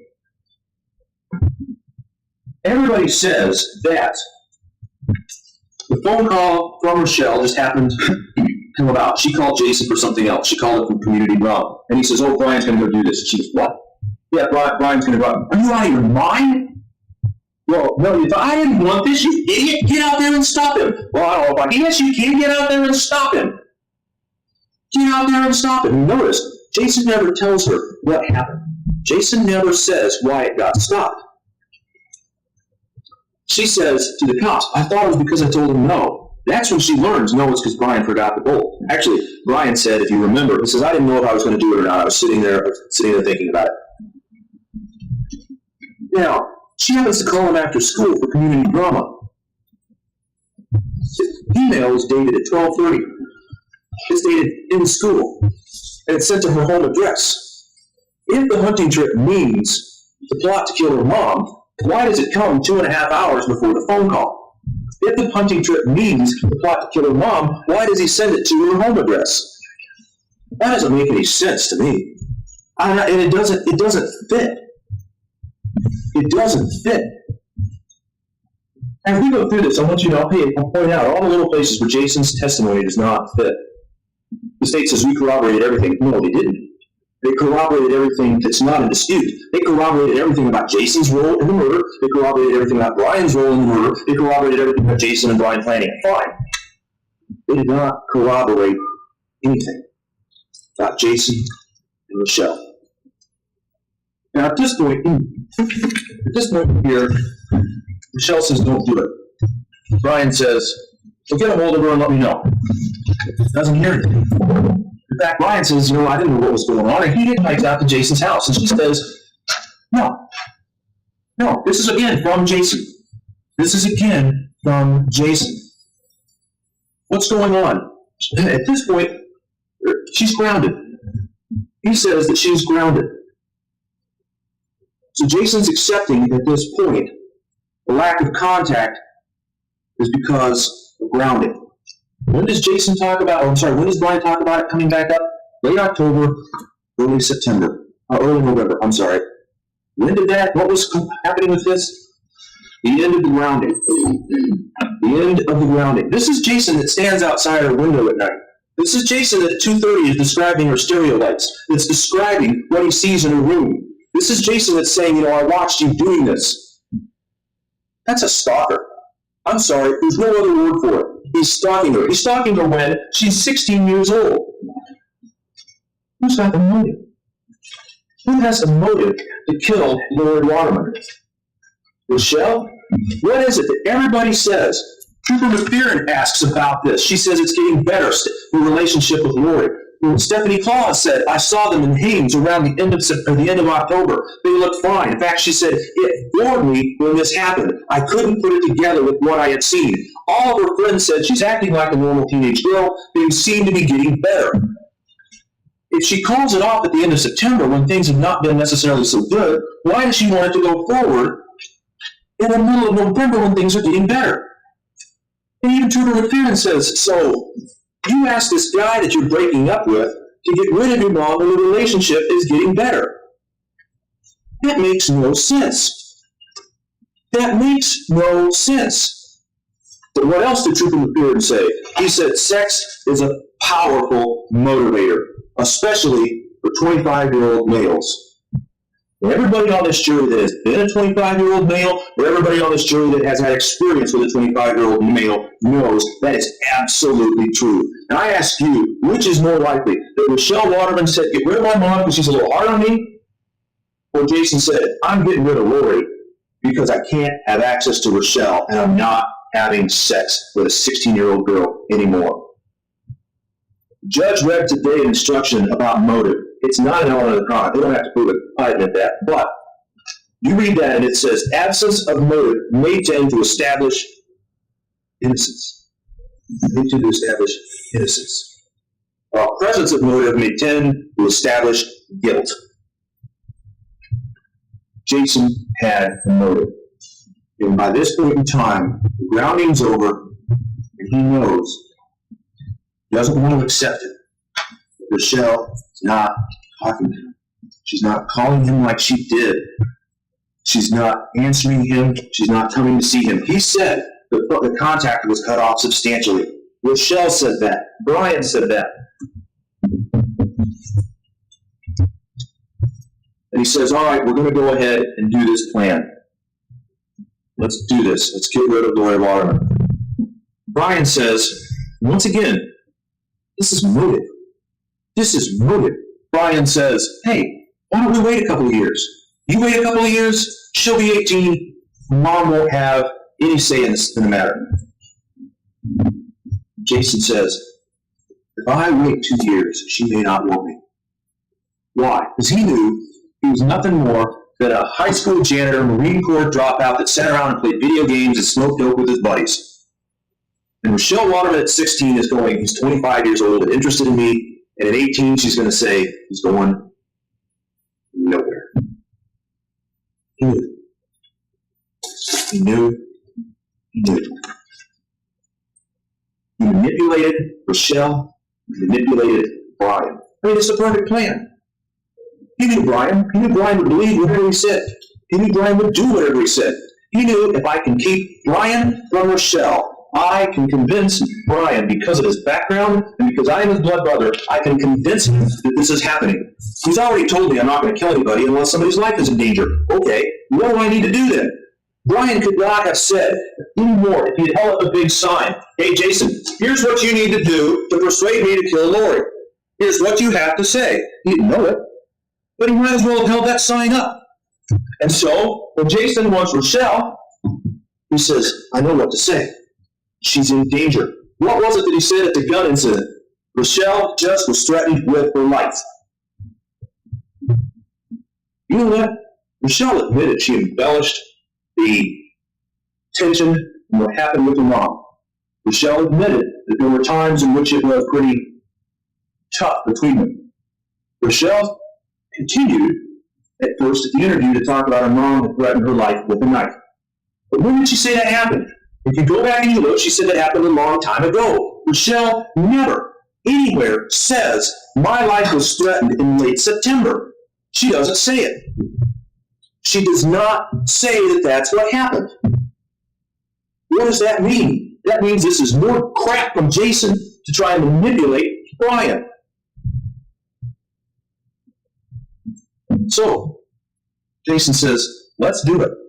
He says, let's do it. Oh, I'm sorry, I thought you were trying to get my attention. He says, let's do it. And he says, don't give any info to Rachelle. Now, Brian says at the time, I thought, well, it's because he doesn't want Rachelle to know the details. It's because he wants to make sure that she has plausible deniability. But if you remember, Brian says that after this date, after the September 29th, Jason never tells him that Rachelle wants this to happen. He doesn't. He never says it. So, which again is more likely? At this point, the no info going to Rachelle is to protect Rachelle so that she has plausible deniability? Or is it because Jason knows that if Brian and Rachelle talk, this plan will not go through? But Rachelle is going to go, what are you talking about? I've never said those things to Jason in the past several weeks, in the past several months. The only thing that ever came up was the shooting thing, and I told him not to do it. He's still doing this? No. Then, Jason, who doesn't have the guts, pull the trigger himself. He has nobody. He has nobody to get rid of Lauri Waterman. Lauri Waterman he views as the obstacle to his courtship of Rachelle. So they go, we're going to do the plan. I'm not going to go into grisly details about the plan. It's not necessary. There's no question that Rachelle was not involved with that. The only question is, did Rachelle want her mom dead? And so now we come to a very interesting part of the puzzle. I might say it's the key, if you forgive my Brian says that he had been trying to get, but he hadn't wanted any plans to go to information to go to Rachelle. He had been trying to get information about the floor plan. He had been trying to get information about where Lauri Waterman was. Jason said, I got sketchy details. I gave sketchy details to Brian. I asked him, if you remember, don't you think one of the sketchy details, one of the details that you should know is what floor she's on? Wouldn't it make a big difference if she's on the second or the third floor? But what did Brian say? I went in blind. I didn't know anything. I was feeling my way around in the dark, literally. I thought it was a 2-story house. Jason says, I gave Brian all this information and we talked about the window that Rachelle would go into. You know what? He hit the wrong window. Why did he get the wrong window? Because Rachelle never tells them. You saw the picture up there. You saw the picture of the window that Brian went in. You could see all the crap in front of him. She's not going to climb out that window. You know why? Because Doc said a couple of things. Number one, this door is noisy. And number two, you're going to have to move all this stuff. What do you think is going to happen in the middle of the night if you're moving this item and that item and you've got a big box of bolts and nuts? She's going to get hurt. She's going to get hurt. Let's face it. What do teenagers know? They know how to sneak in and out of the house.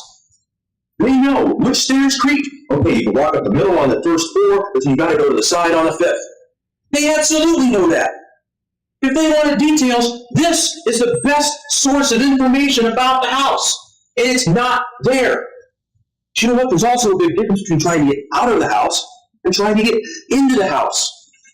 It's a lot easier, in one sense, to go out this window because you don't have the door slamming, you don't have things making noise, you don't have problems like that to get out. But what's the easiest way to get in? A key. wasn't any problem at all. Here's the key. See? Not only that, she didn't even have to give them her key. Where is it sitting? It's right up here by the gate.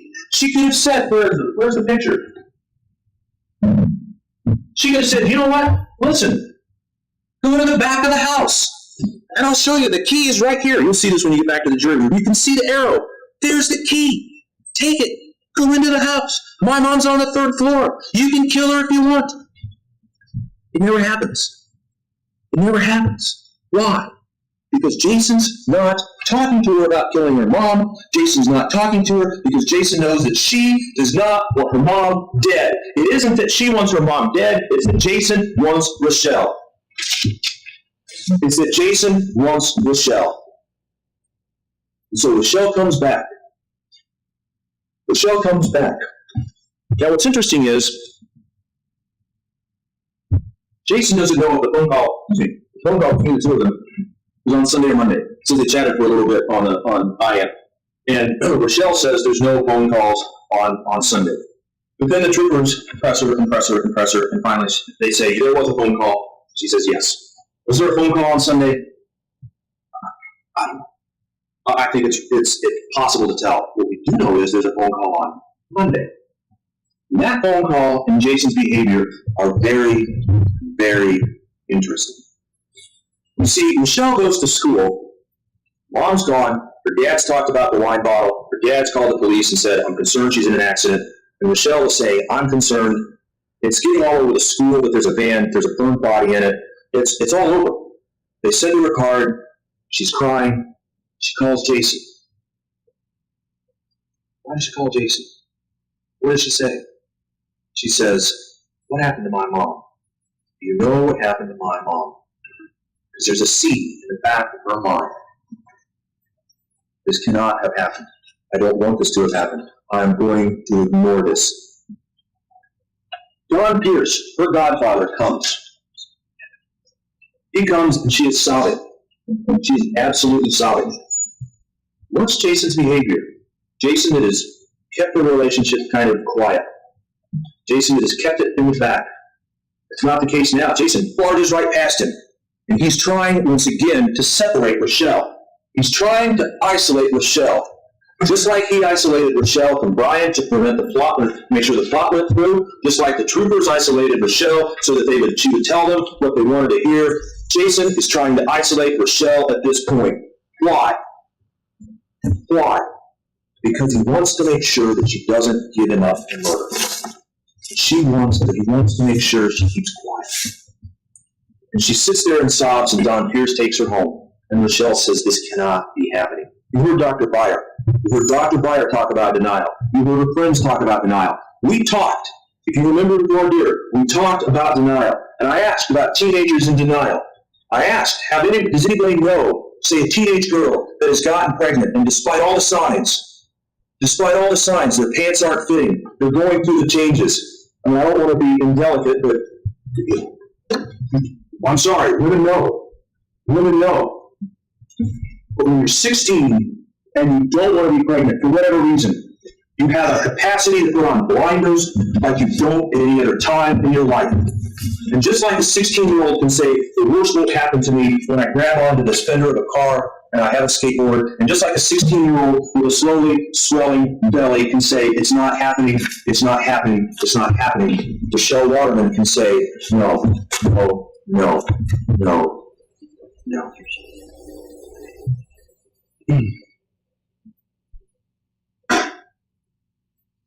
So, Rachelle stews. She stews in denial. She stews in loss. She stews in shock. She stews in some way out guilt. Not legal guilt. Human guilt. Just imagine.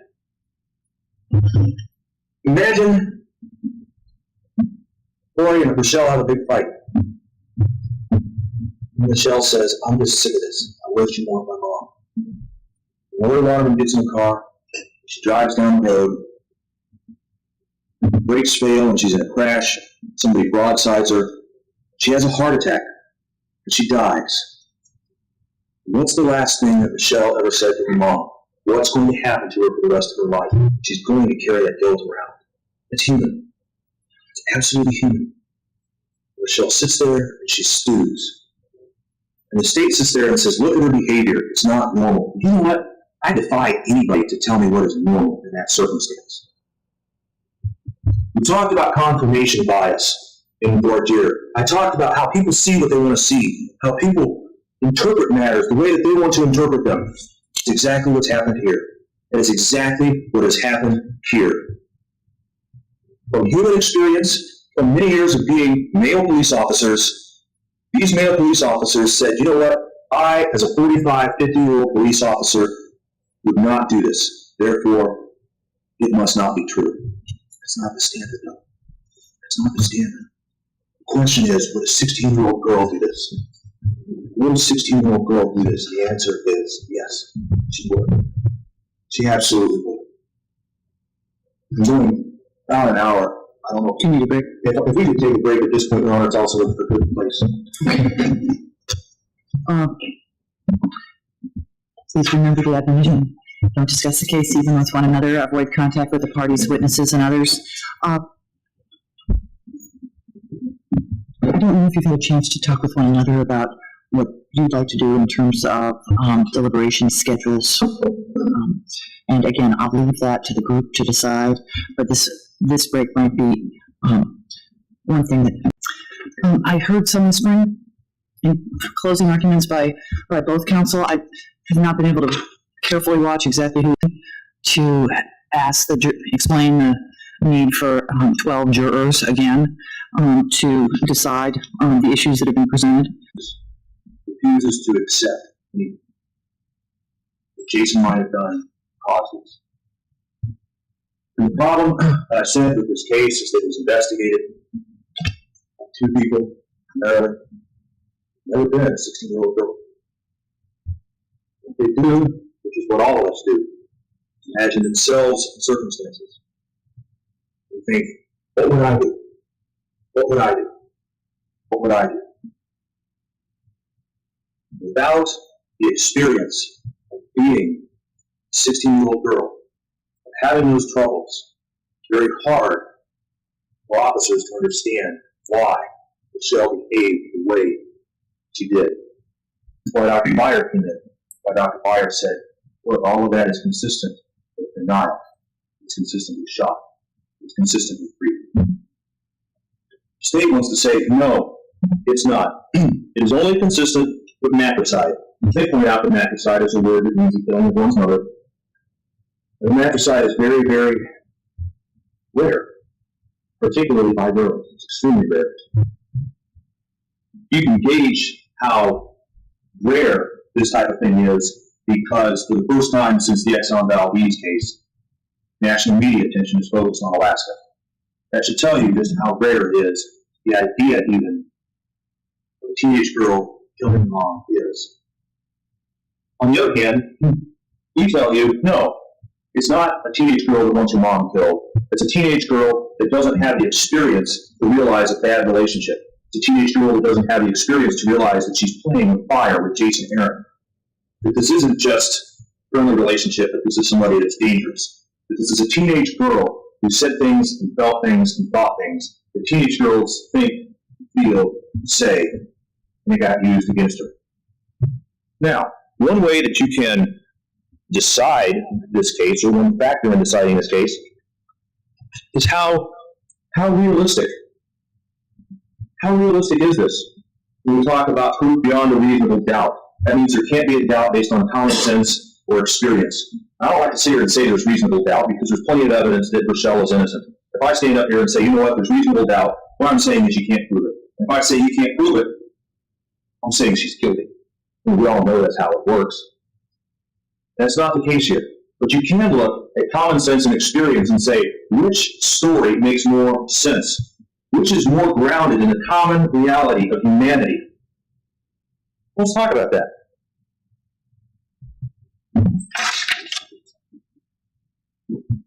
Every year in this country, Booksellers sell millions of books.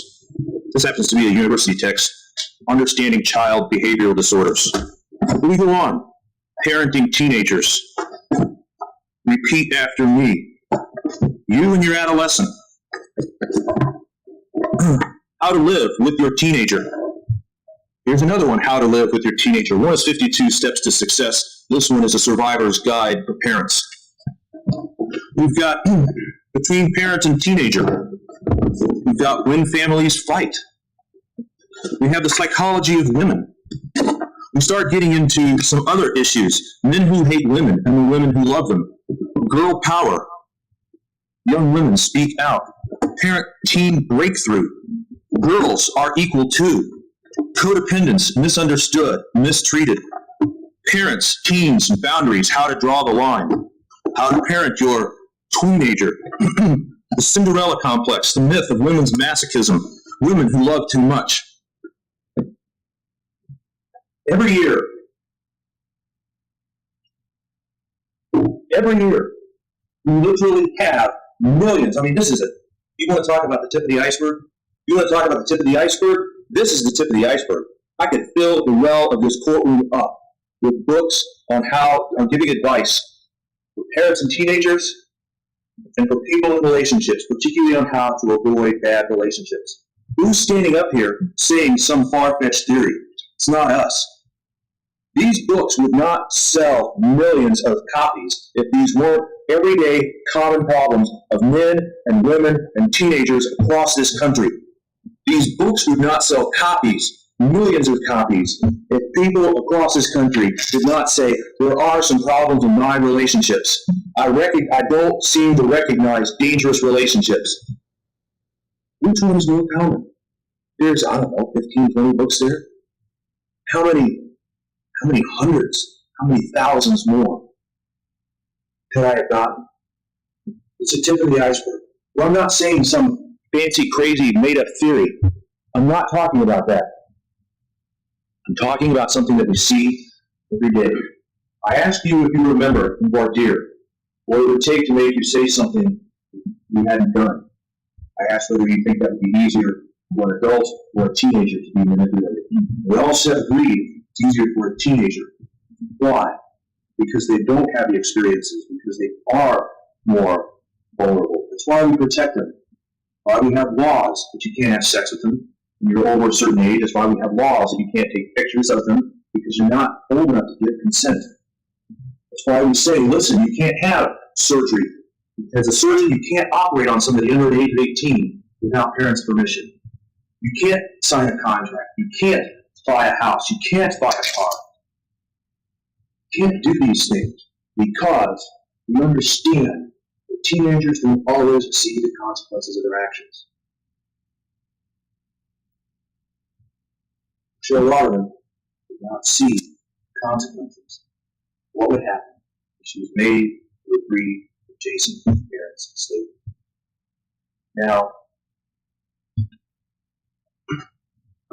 I want to be clear here. She does not ever say in there, you know what, let's do this, give the details of the plans. She says yes, and some questions are put to him. What she says is, I knew it was going to happen, and I didn't want it to happen. And she says it after a very long interview. She makes a couple of interesting statements, I think, that are important to understand her. She's asked, why did you essentially cover up? Amidst her sobs, she says, I didn't want my dad to know I ever thought those things. I didn't want my dad to know I ever thought those things.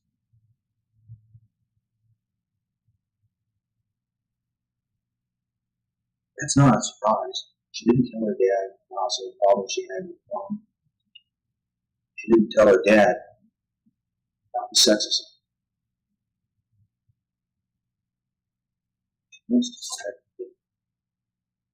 She gets into that room, she's isolated at home. Police come by when they know that she's not there. Her defense is it's legal. It's really legal, but it ain't right. It ain't right. Take her away from her dad for protection. Well, she said it was vulnerable. They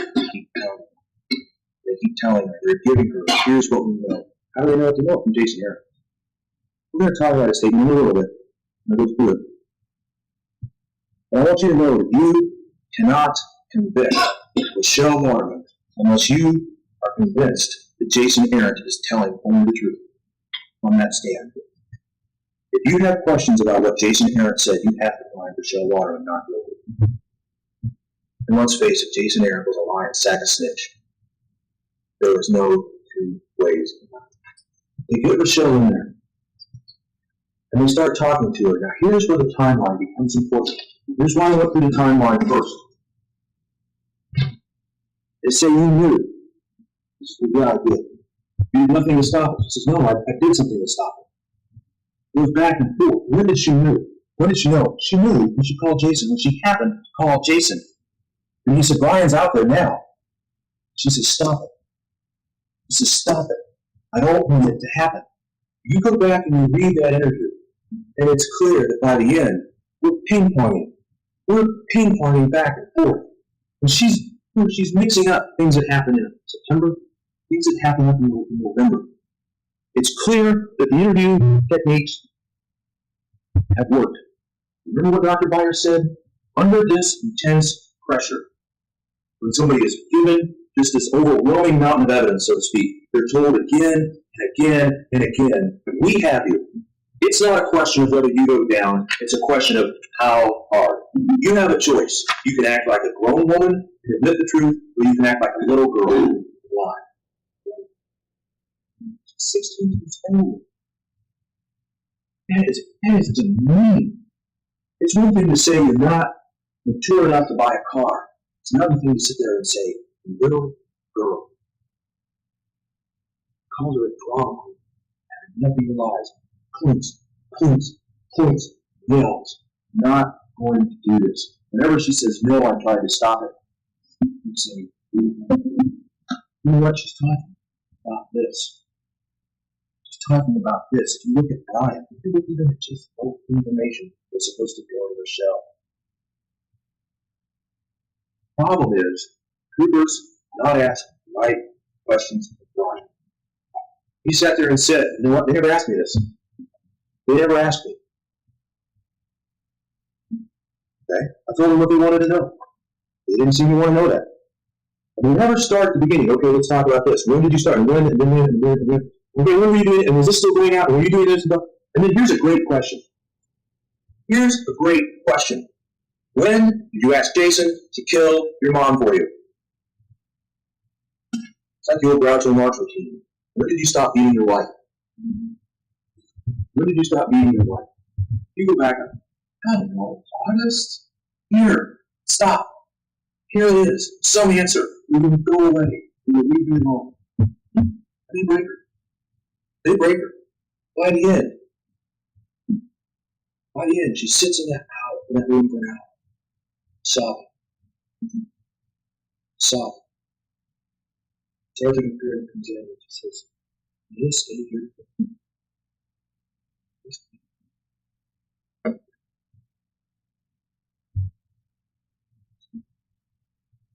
He's already made his mind up. He's already made his mind up, Jason. Yeah. Ladies and gentlemen, we talked about false confession. We talked about them in the beginning of this case right here. This isn't really a confession. Call it a statement. I pointed out over 122 people have walked on death row. So almost 500 people have walked out of prison. Death row, you can't get the death penalty except for murder. You can't get the death penalty except for murder. Sergeant Deed said you generally have 8 to 12 people on a case. You figure about, 10 cops on a homicide case, plus all your lab people, plus all this. 122 people have walked out of death row. You know what that means? That means there were 1,200 cops that were absolutely convinced of somebody's guilty. You've got, I don't know how many hundreds that have walked out for other cases that don't involve death. Rape, robbery, whatever. How many cops there? You guys go back and make a decision to talk about this. When it happened, ask yourself, are we so sure? Are we so sure about what she said that we know Rachelle Waterman would not be over 123 the last time? Are we so sure? Answer this. No, but you can look and watch. Layer,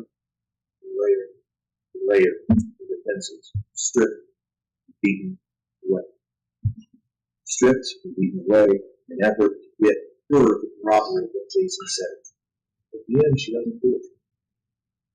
At the end, any questions? Down. So questions don't distinguish the work very well between September and November. They go back and forth. And it's clear at times she's talking about this, and they're talking about here. And they're not talking with each other, they're talking at each other. And it's just blah, blah, blah, blah, blah, blah, blah. And nothing is happening. There's no communication. There's no communication. Now, as I said, police base this, say what they want. They base this upon Jason Arrant's statement. Because, I mean, let's face it, they've got zilch. They got an email that they say comes from Jason to Rachelle. But again, what does hunting trip mean? Why look at the problems with the savings, with the times? They don't match up. They've got a bunch of letters from Jason to Rachelle, but only 4 of them are found in the debris in her locker. There's no letters from Rachelle to Jason that ever talk about any sort of plot. All she ever talks about are fancies of a 16-year-old girl who wants to get married and go off and live in a house, have kids, a dog, cat. Essentially, they've got Jason's statements. Jason alone. When I say Jason alone, I mean Jason alone. Because every one of her friends that came in and talked, I asked them, I said, did you see anything different in the months before her mom died? Anything that would say she was anything other than a teenage girl? And what was the answer? The answer was unanimous. No, I never saw anything. Lorraine Pierce said, Lauri was concerned. Maybe she was depressed. Cooper Claus said, you know what? She was engaging in risky behavior. Was there anything about her attitude? Anything about her relationship with her mother? Anything about that said that she was anything other than a teenage girl? No. You know what also her friends did not say? They brought in a bunch of people to talk in this stand.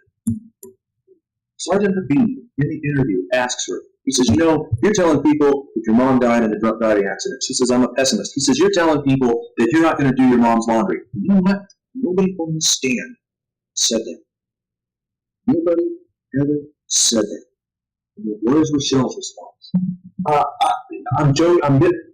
She starts making excuses. You have to wonder, at that point, is she broken?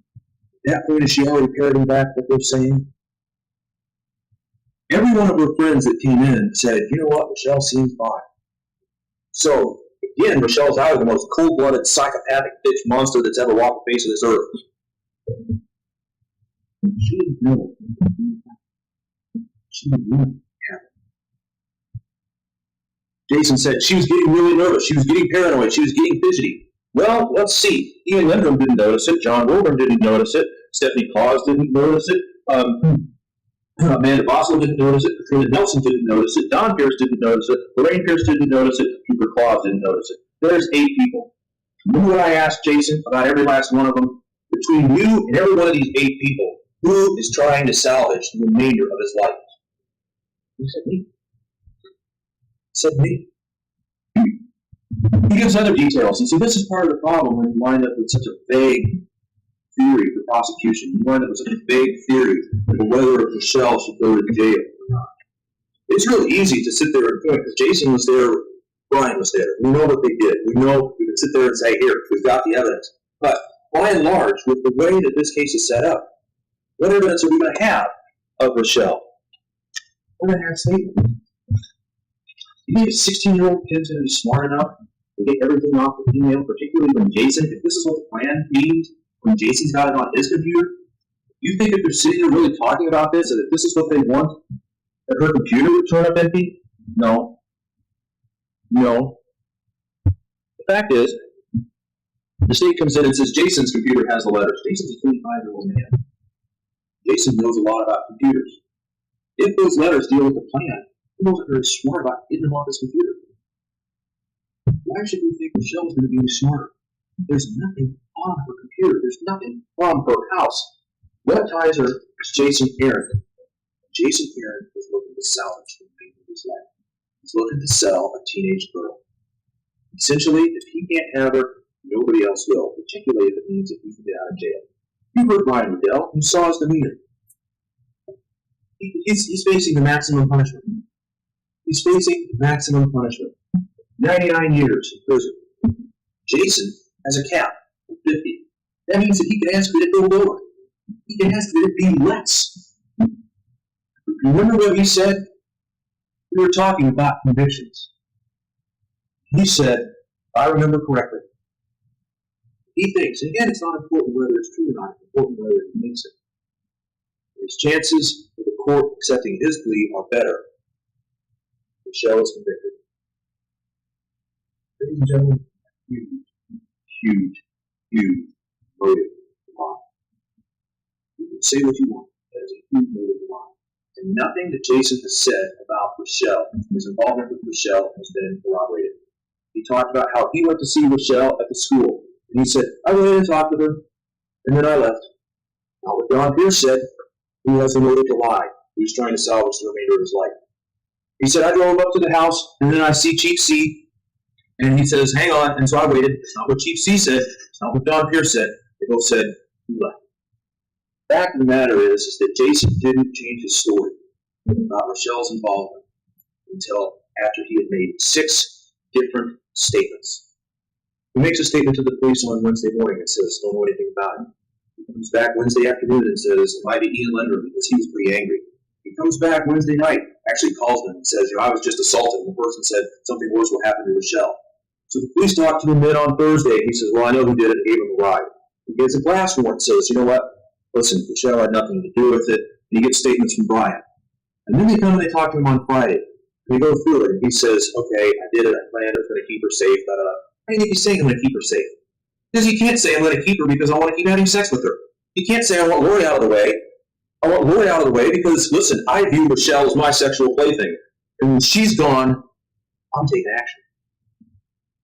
And so at the end of the interview, did Rachelle know about this? No. Did Rachelle have anything to do with this? No. Did Rachelle want this? No. Okay, thank you. And then the door opens. Sergeant Habib walks in. Sergeant Habib, who has done some peripheral investigation. Sergeant Habib, who's kind of done some of the technical aspects. Sergeant Habib, whose friend happens to be Jason's mom. Remember what he said? Dispatchers are our lifeline. I don't doubt that for a second. But what was it? Go back and listen to the testimony. What was it that he said to Jason?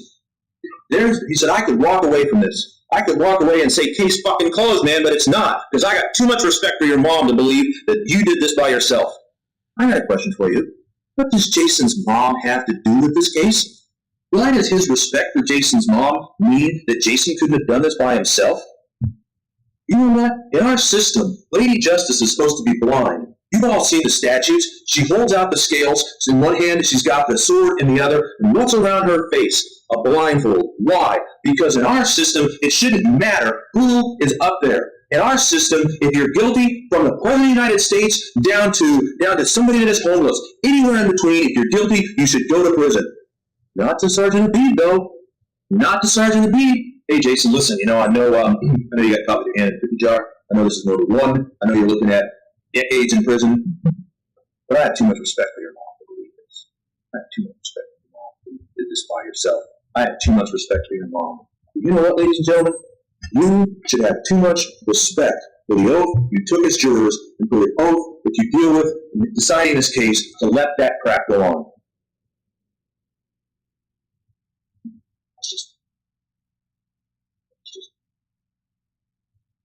And so Jason says, okay, I'll tell you what you want to know. Yeah, she did put me up to it.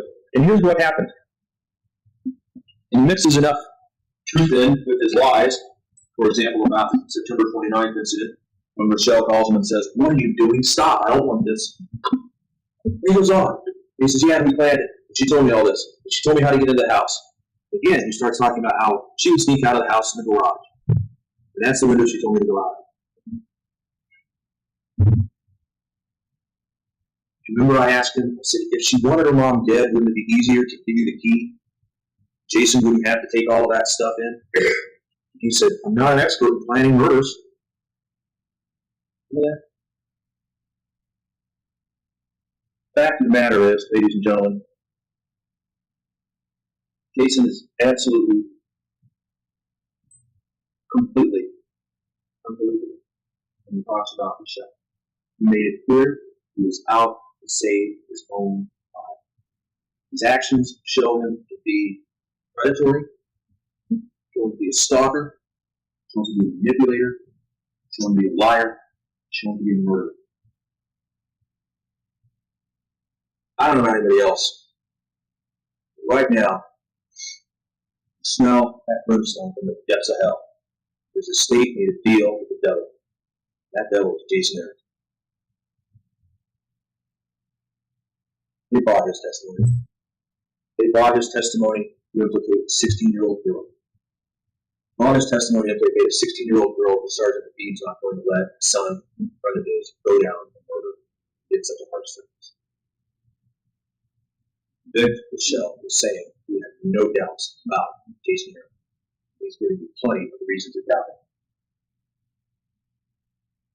Don't ignore the inconsistencies. Don't ignore the statements of his that don't make sense. Don't ignore the proof of Rachelle's innocence. Believe Jason Arrant. Now, I'm going to close here in a couple minutes. You all probably saying, thank God. But I want to talk with you about some little details. I want to talk with you about what happens when you go back in the jury room. There aren't really a whole bunch of things that you do. First of all, nobody's vote is more important than anybody else's. Nobody's vote is. Big long table in there that you can sit down at. You know, we have a legend, at least in our culture, of King Arthur. King Arthur on the round table. Why did King Arthur have the round table? So nobody was more important than anybody else. You might think, instead of sitting around that table, you should go to the side and sit around in a circle. Sit around in a circle so you can all see one another and talk. You're like the poor person one of these times, but as the judge said, the poor person is no more important, no less important. You didn't want to do it.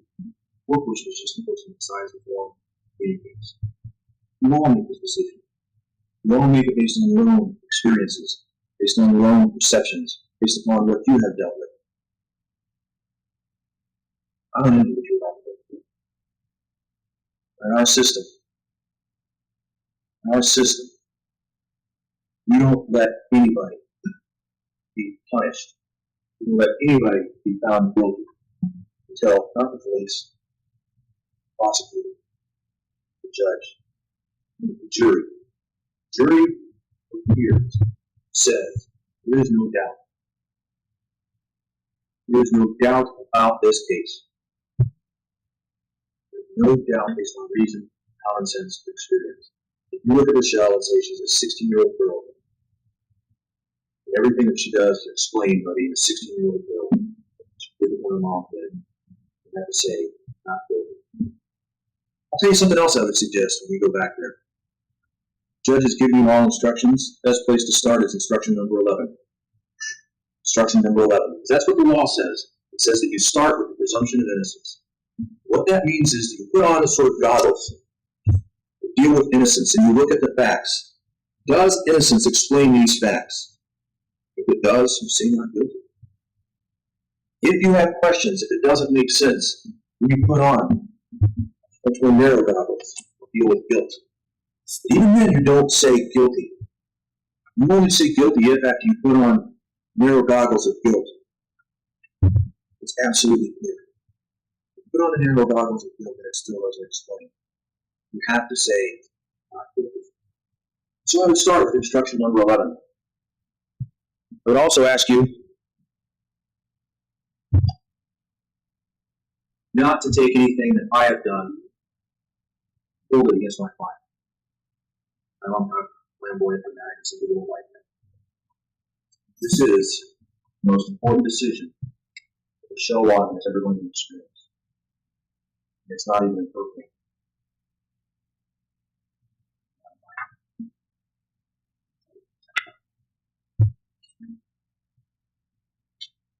And I don't want my style to carry over to affect Rachelle. So this has. I'm sorry. Or it's leaving. When you go back and you look at this, I know that you will find that Rachelle is just a teenage girl. I know that you will find that Rachelle, like teenagers, just made stupid mistakes. She didn't want her mom dead. Brian Radel said something very interesting. Lauri was out on the side of that road. As he was trying to kill her, before he did kill her, she kept asking, "You're saying I'm sorry. I ask you a question. And I ask you a question. And I ask you a question." What question did she ask? Why are you doing this to me? What answer would Lauri Waterman accept? Lauri Waterman would accept Jason saying, "I'm doing this because I view you as getting between me and what I view as my sexual playmaking." Lauri Waterman would never accept that Rachelle. You shouldn't either. You know why? Sitting on Rachelle's nightstand is a letter from her mom. It's the last thing that we have from Lauri Waterman. She says, "My dearest daughter, I'm sorry the things between us are tense right now. Please don't feel like I think you're a bad person because you're not. I know I worry way too much about you, but that's what moms do when they love their daughters as much as I love you. You know those commercials on TV where they tell parents to always know what your kids are doing? Take that to heart. I really think parents need to stay in their kids' lives and know what's going on. You really pulling away from us and friends and everything, and I want us to be close and you be able to tell me things or just talk about nothing or anything. I wish you understood how much you love, how proud your father and I are of you, how much we believe you can do or be anything you want, how much your father and I brag about your talents. You're a wonderful volleyball player, whether you know it or not, a baseball and basketball player, and I love watching you play sports. Your great ability, the way you concentrate and hustle. Everyone sees it. Everyone sees it, and I don't mind hearing myself brag about it. I do tell everyone who will listen. Your musical ability is astounding. Where in the world did you get all that talent? Not from me. Playing the piano, singing, you can't stop me from bragging about your singing. I guess sometimes you just hear Jeffrey. You don't hear all the Rachelles. How did she do this? How did this be?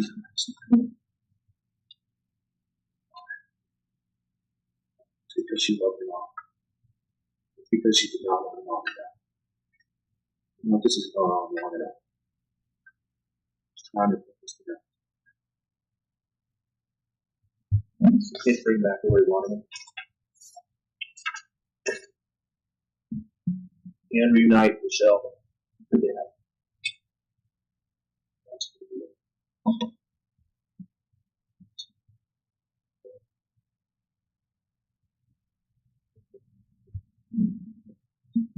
Thank you, Mr. Wells.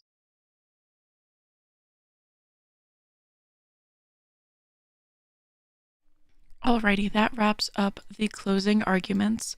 So now we're going to watch, it's just like 1 minute section of the verdict.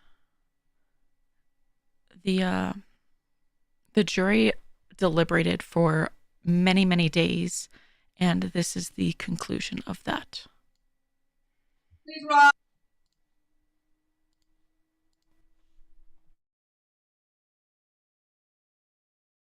Her Honor, the court, the Superior Court is now in session. Judge Rachelle Collins presiding.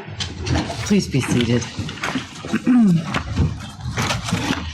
We're on record in State versus Rachelle Waterman, and I'm told that Mr. West is on the line. Can you hear me all right, sir? Yes, ma'am. Great. The jury is here. Ms. Waterman is here. Counsel is here.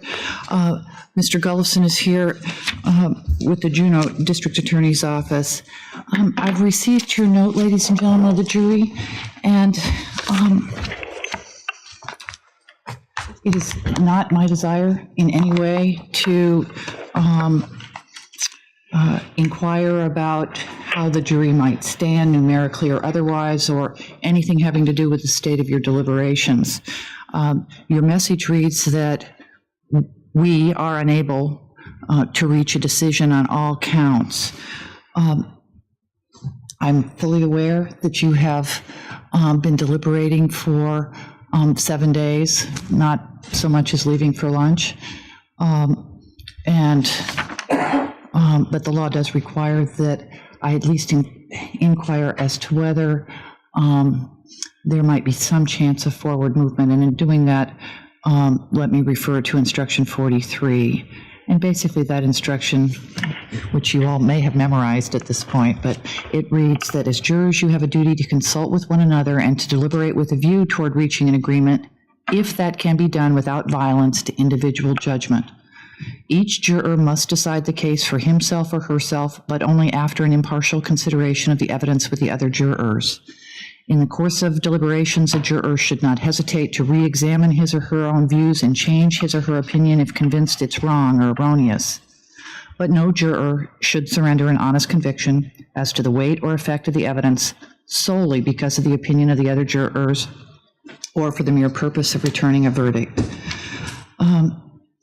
Mr. Rusin, do you feel that there's any potential of that further deliberations might be beneficial? And again, I don't want to know what's been going on in the course of your deliberations, but rather whether it does appear hopeless. It's hopeless at this point. Not regards to numbers or quantity, but the proceeding of deliberation has come to the point where it's at an impasse. We cannot produce a unanimous vote with any further deliberation. Okay, so that is the gist of the verdict, which is the judge declared a mistrial, as you heard. After this declaration of a mistrial, Rachelle filed a motion for judgment of acquittal, arguing that there was insufficient evidence to show that she intended her mom, the death of her mom. The judge denied the motion for the judgment of acquittal, but without notice to any of the parties, she reconsidered her ruling on Rachelle's claim that her statement during the police interview was involuntary. The judge reevaluated her ruling in light of the trial's testimony and concluded that the state had not proven Rachelle's statement during that police interview was voluntary. So that was a big portion of the trial, and a lot of decision was based on that basic confession during that interview. And again, she was a teen during the time of that interview, so that's probably likely why they're throwing that out at this point. So then there was a retrial in 2011 for Rachelle, and she was found guilty of criminally negligent homicide for telling her two exes she had been dating that she wanted her mother dead. And then she failed to warn her mother or alert authorities. This resulted in her receiving 3 years in prison altogether for the death of her mother. She, at this point, is out of prison and has already served her time. So now she is out and free. So that wraps up this trial of the Rachelle Waterman case. I super appreciate everyone hanging out during this week through this trial. It's been a very interesting trial, and I loved hearing all your guys' inputs and opinions on where you guys stood with Rachelle's involvement or a lack thereof. So it's definitely been interesting. Super appreciate it. Everyone have a fantastic weekend, and I'll see you guys soon.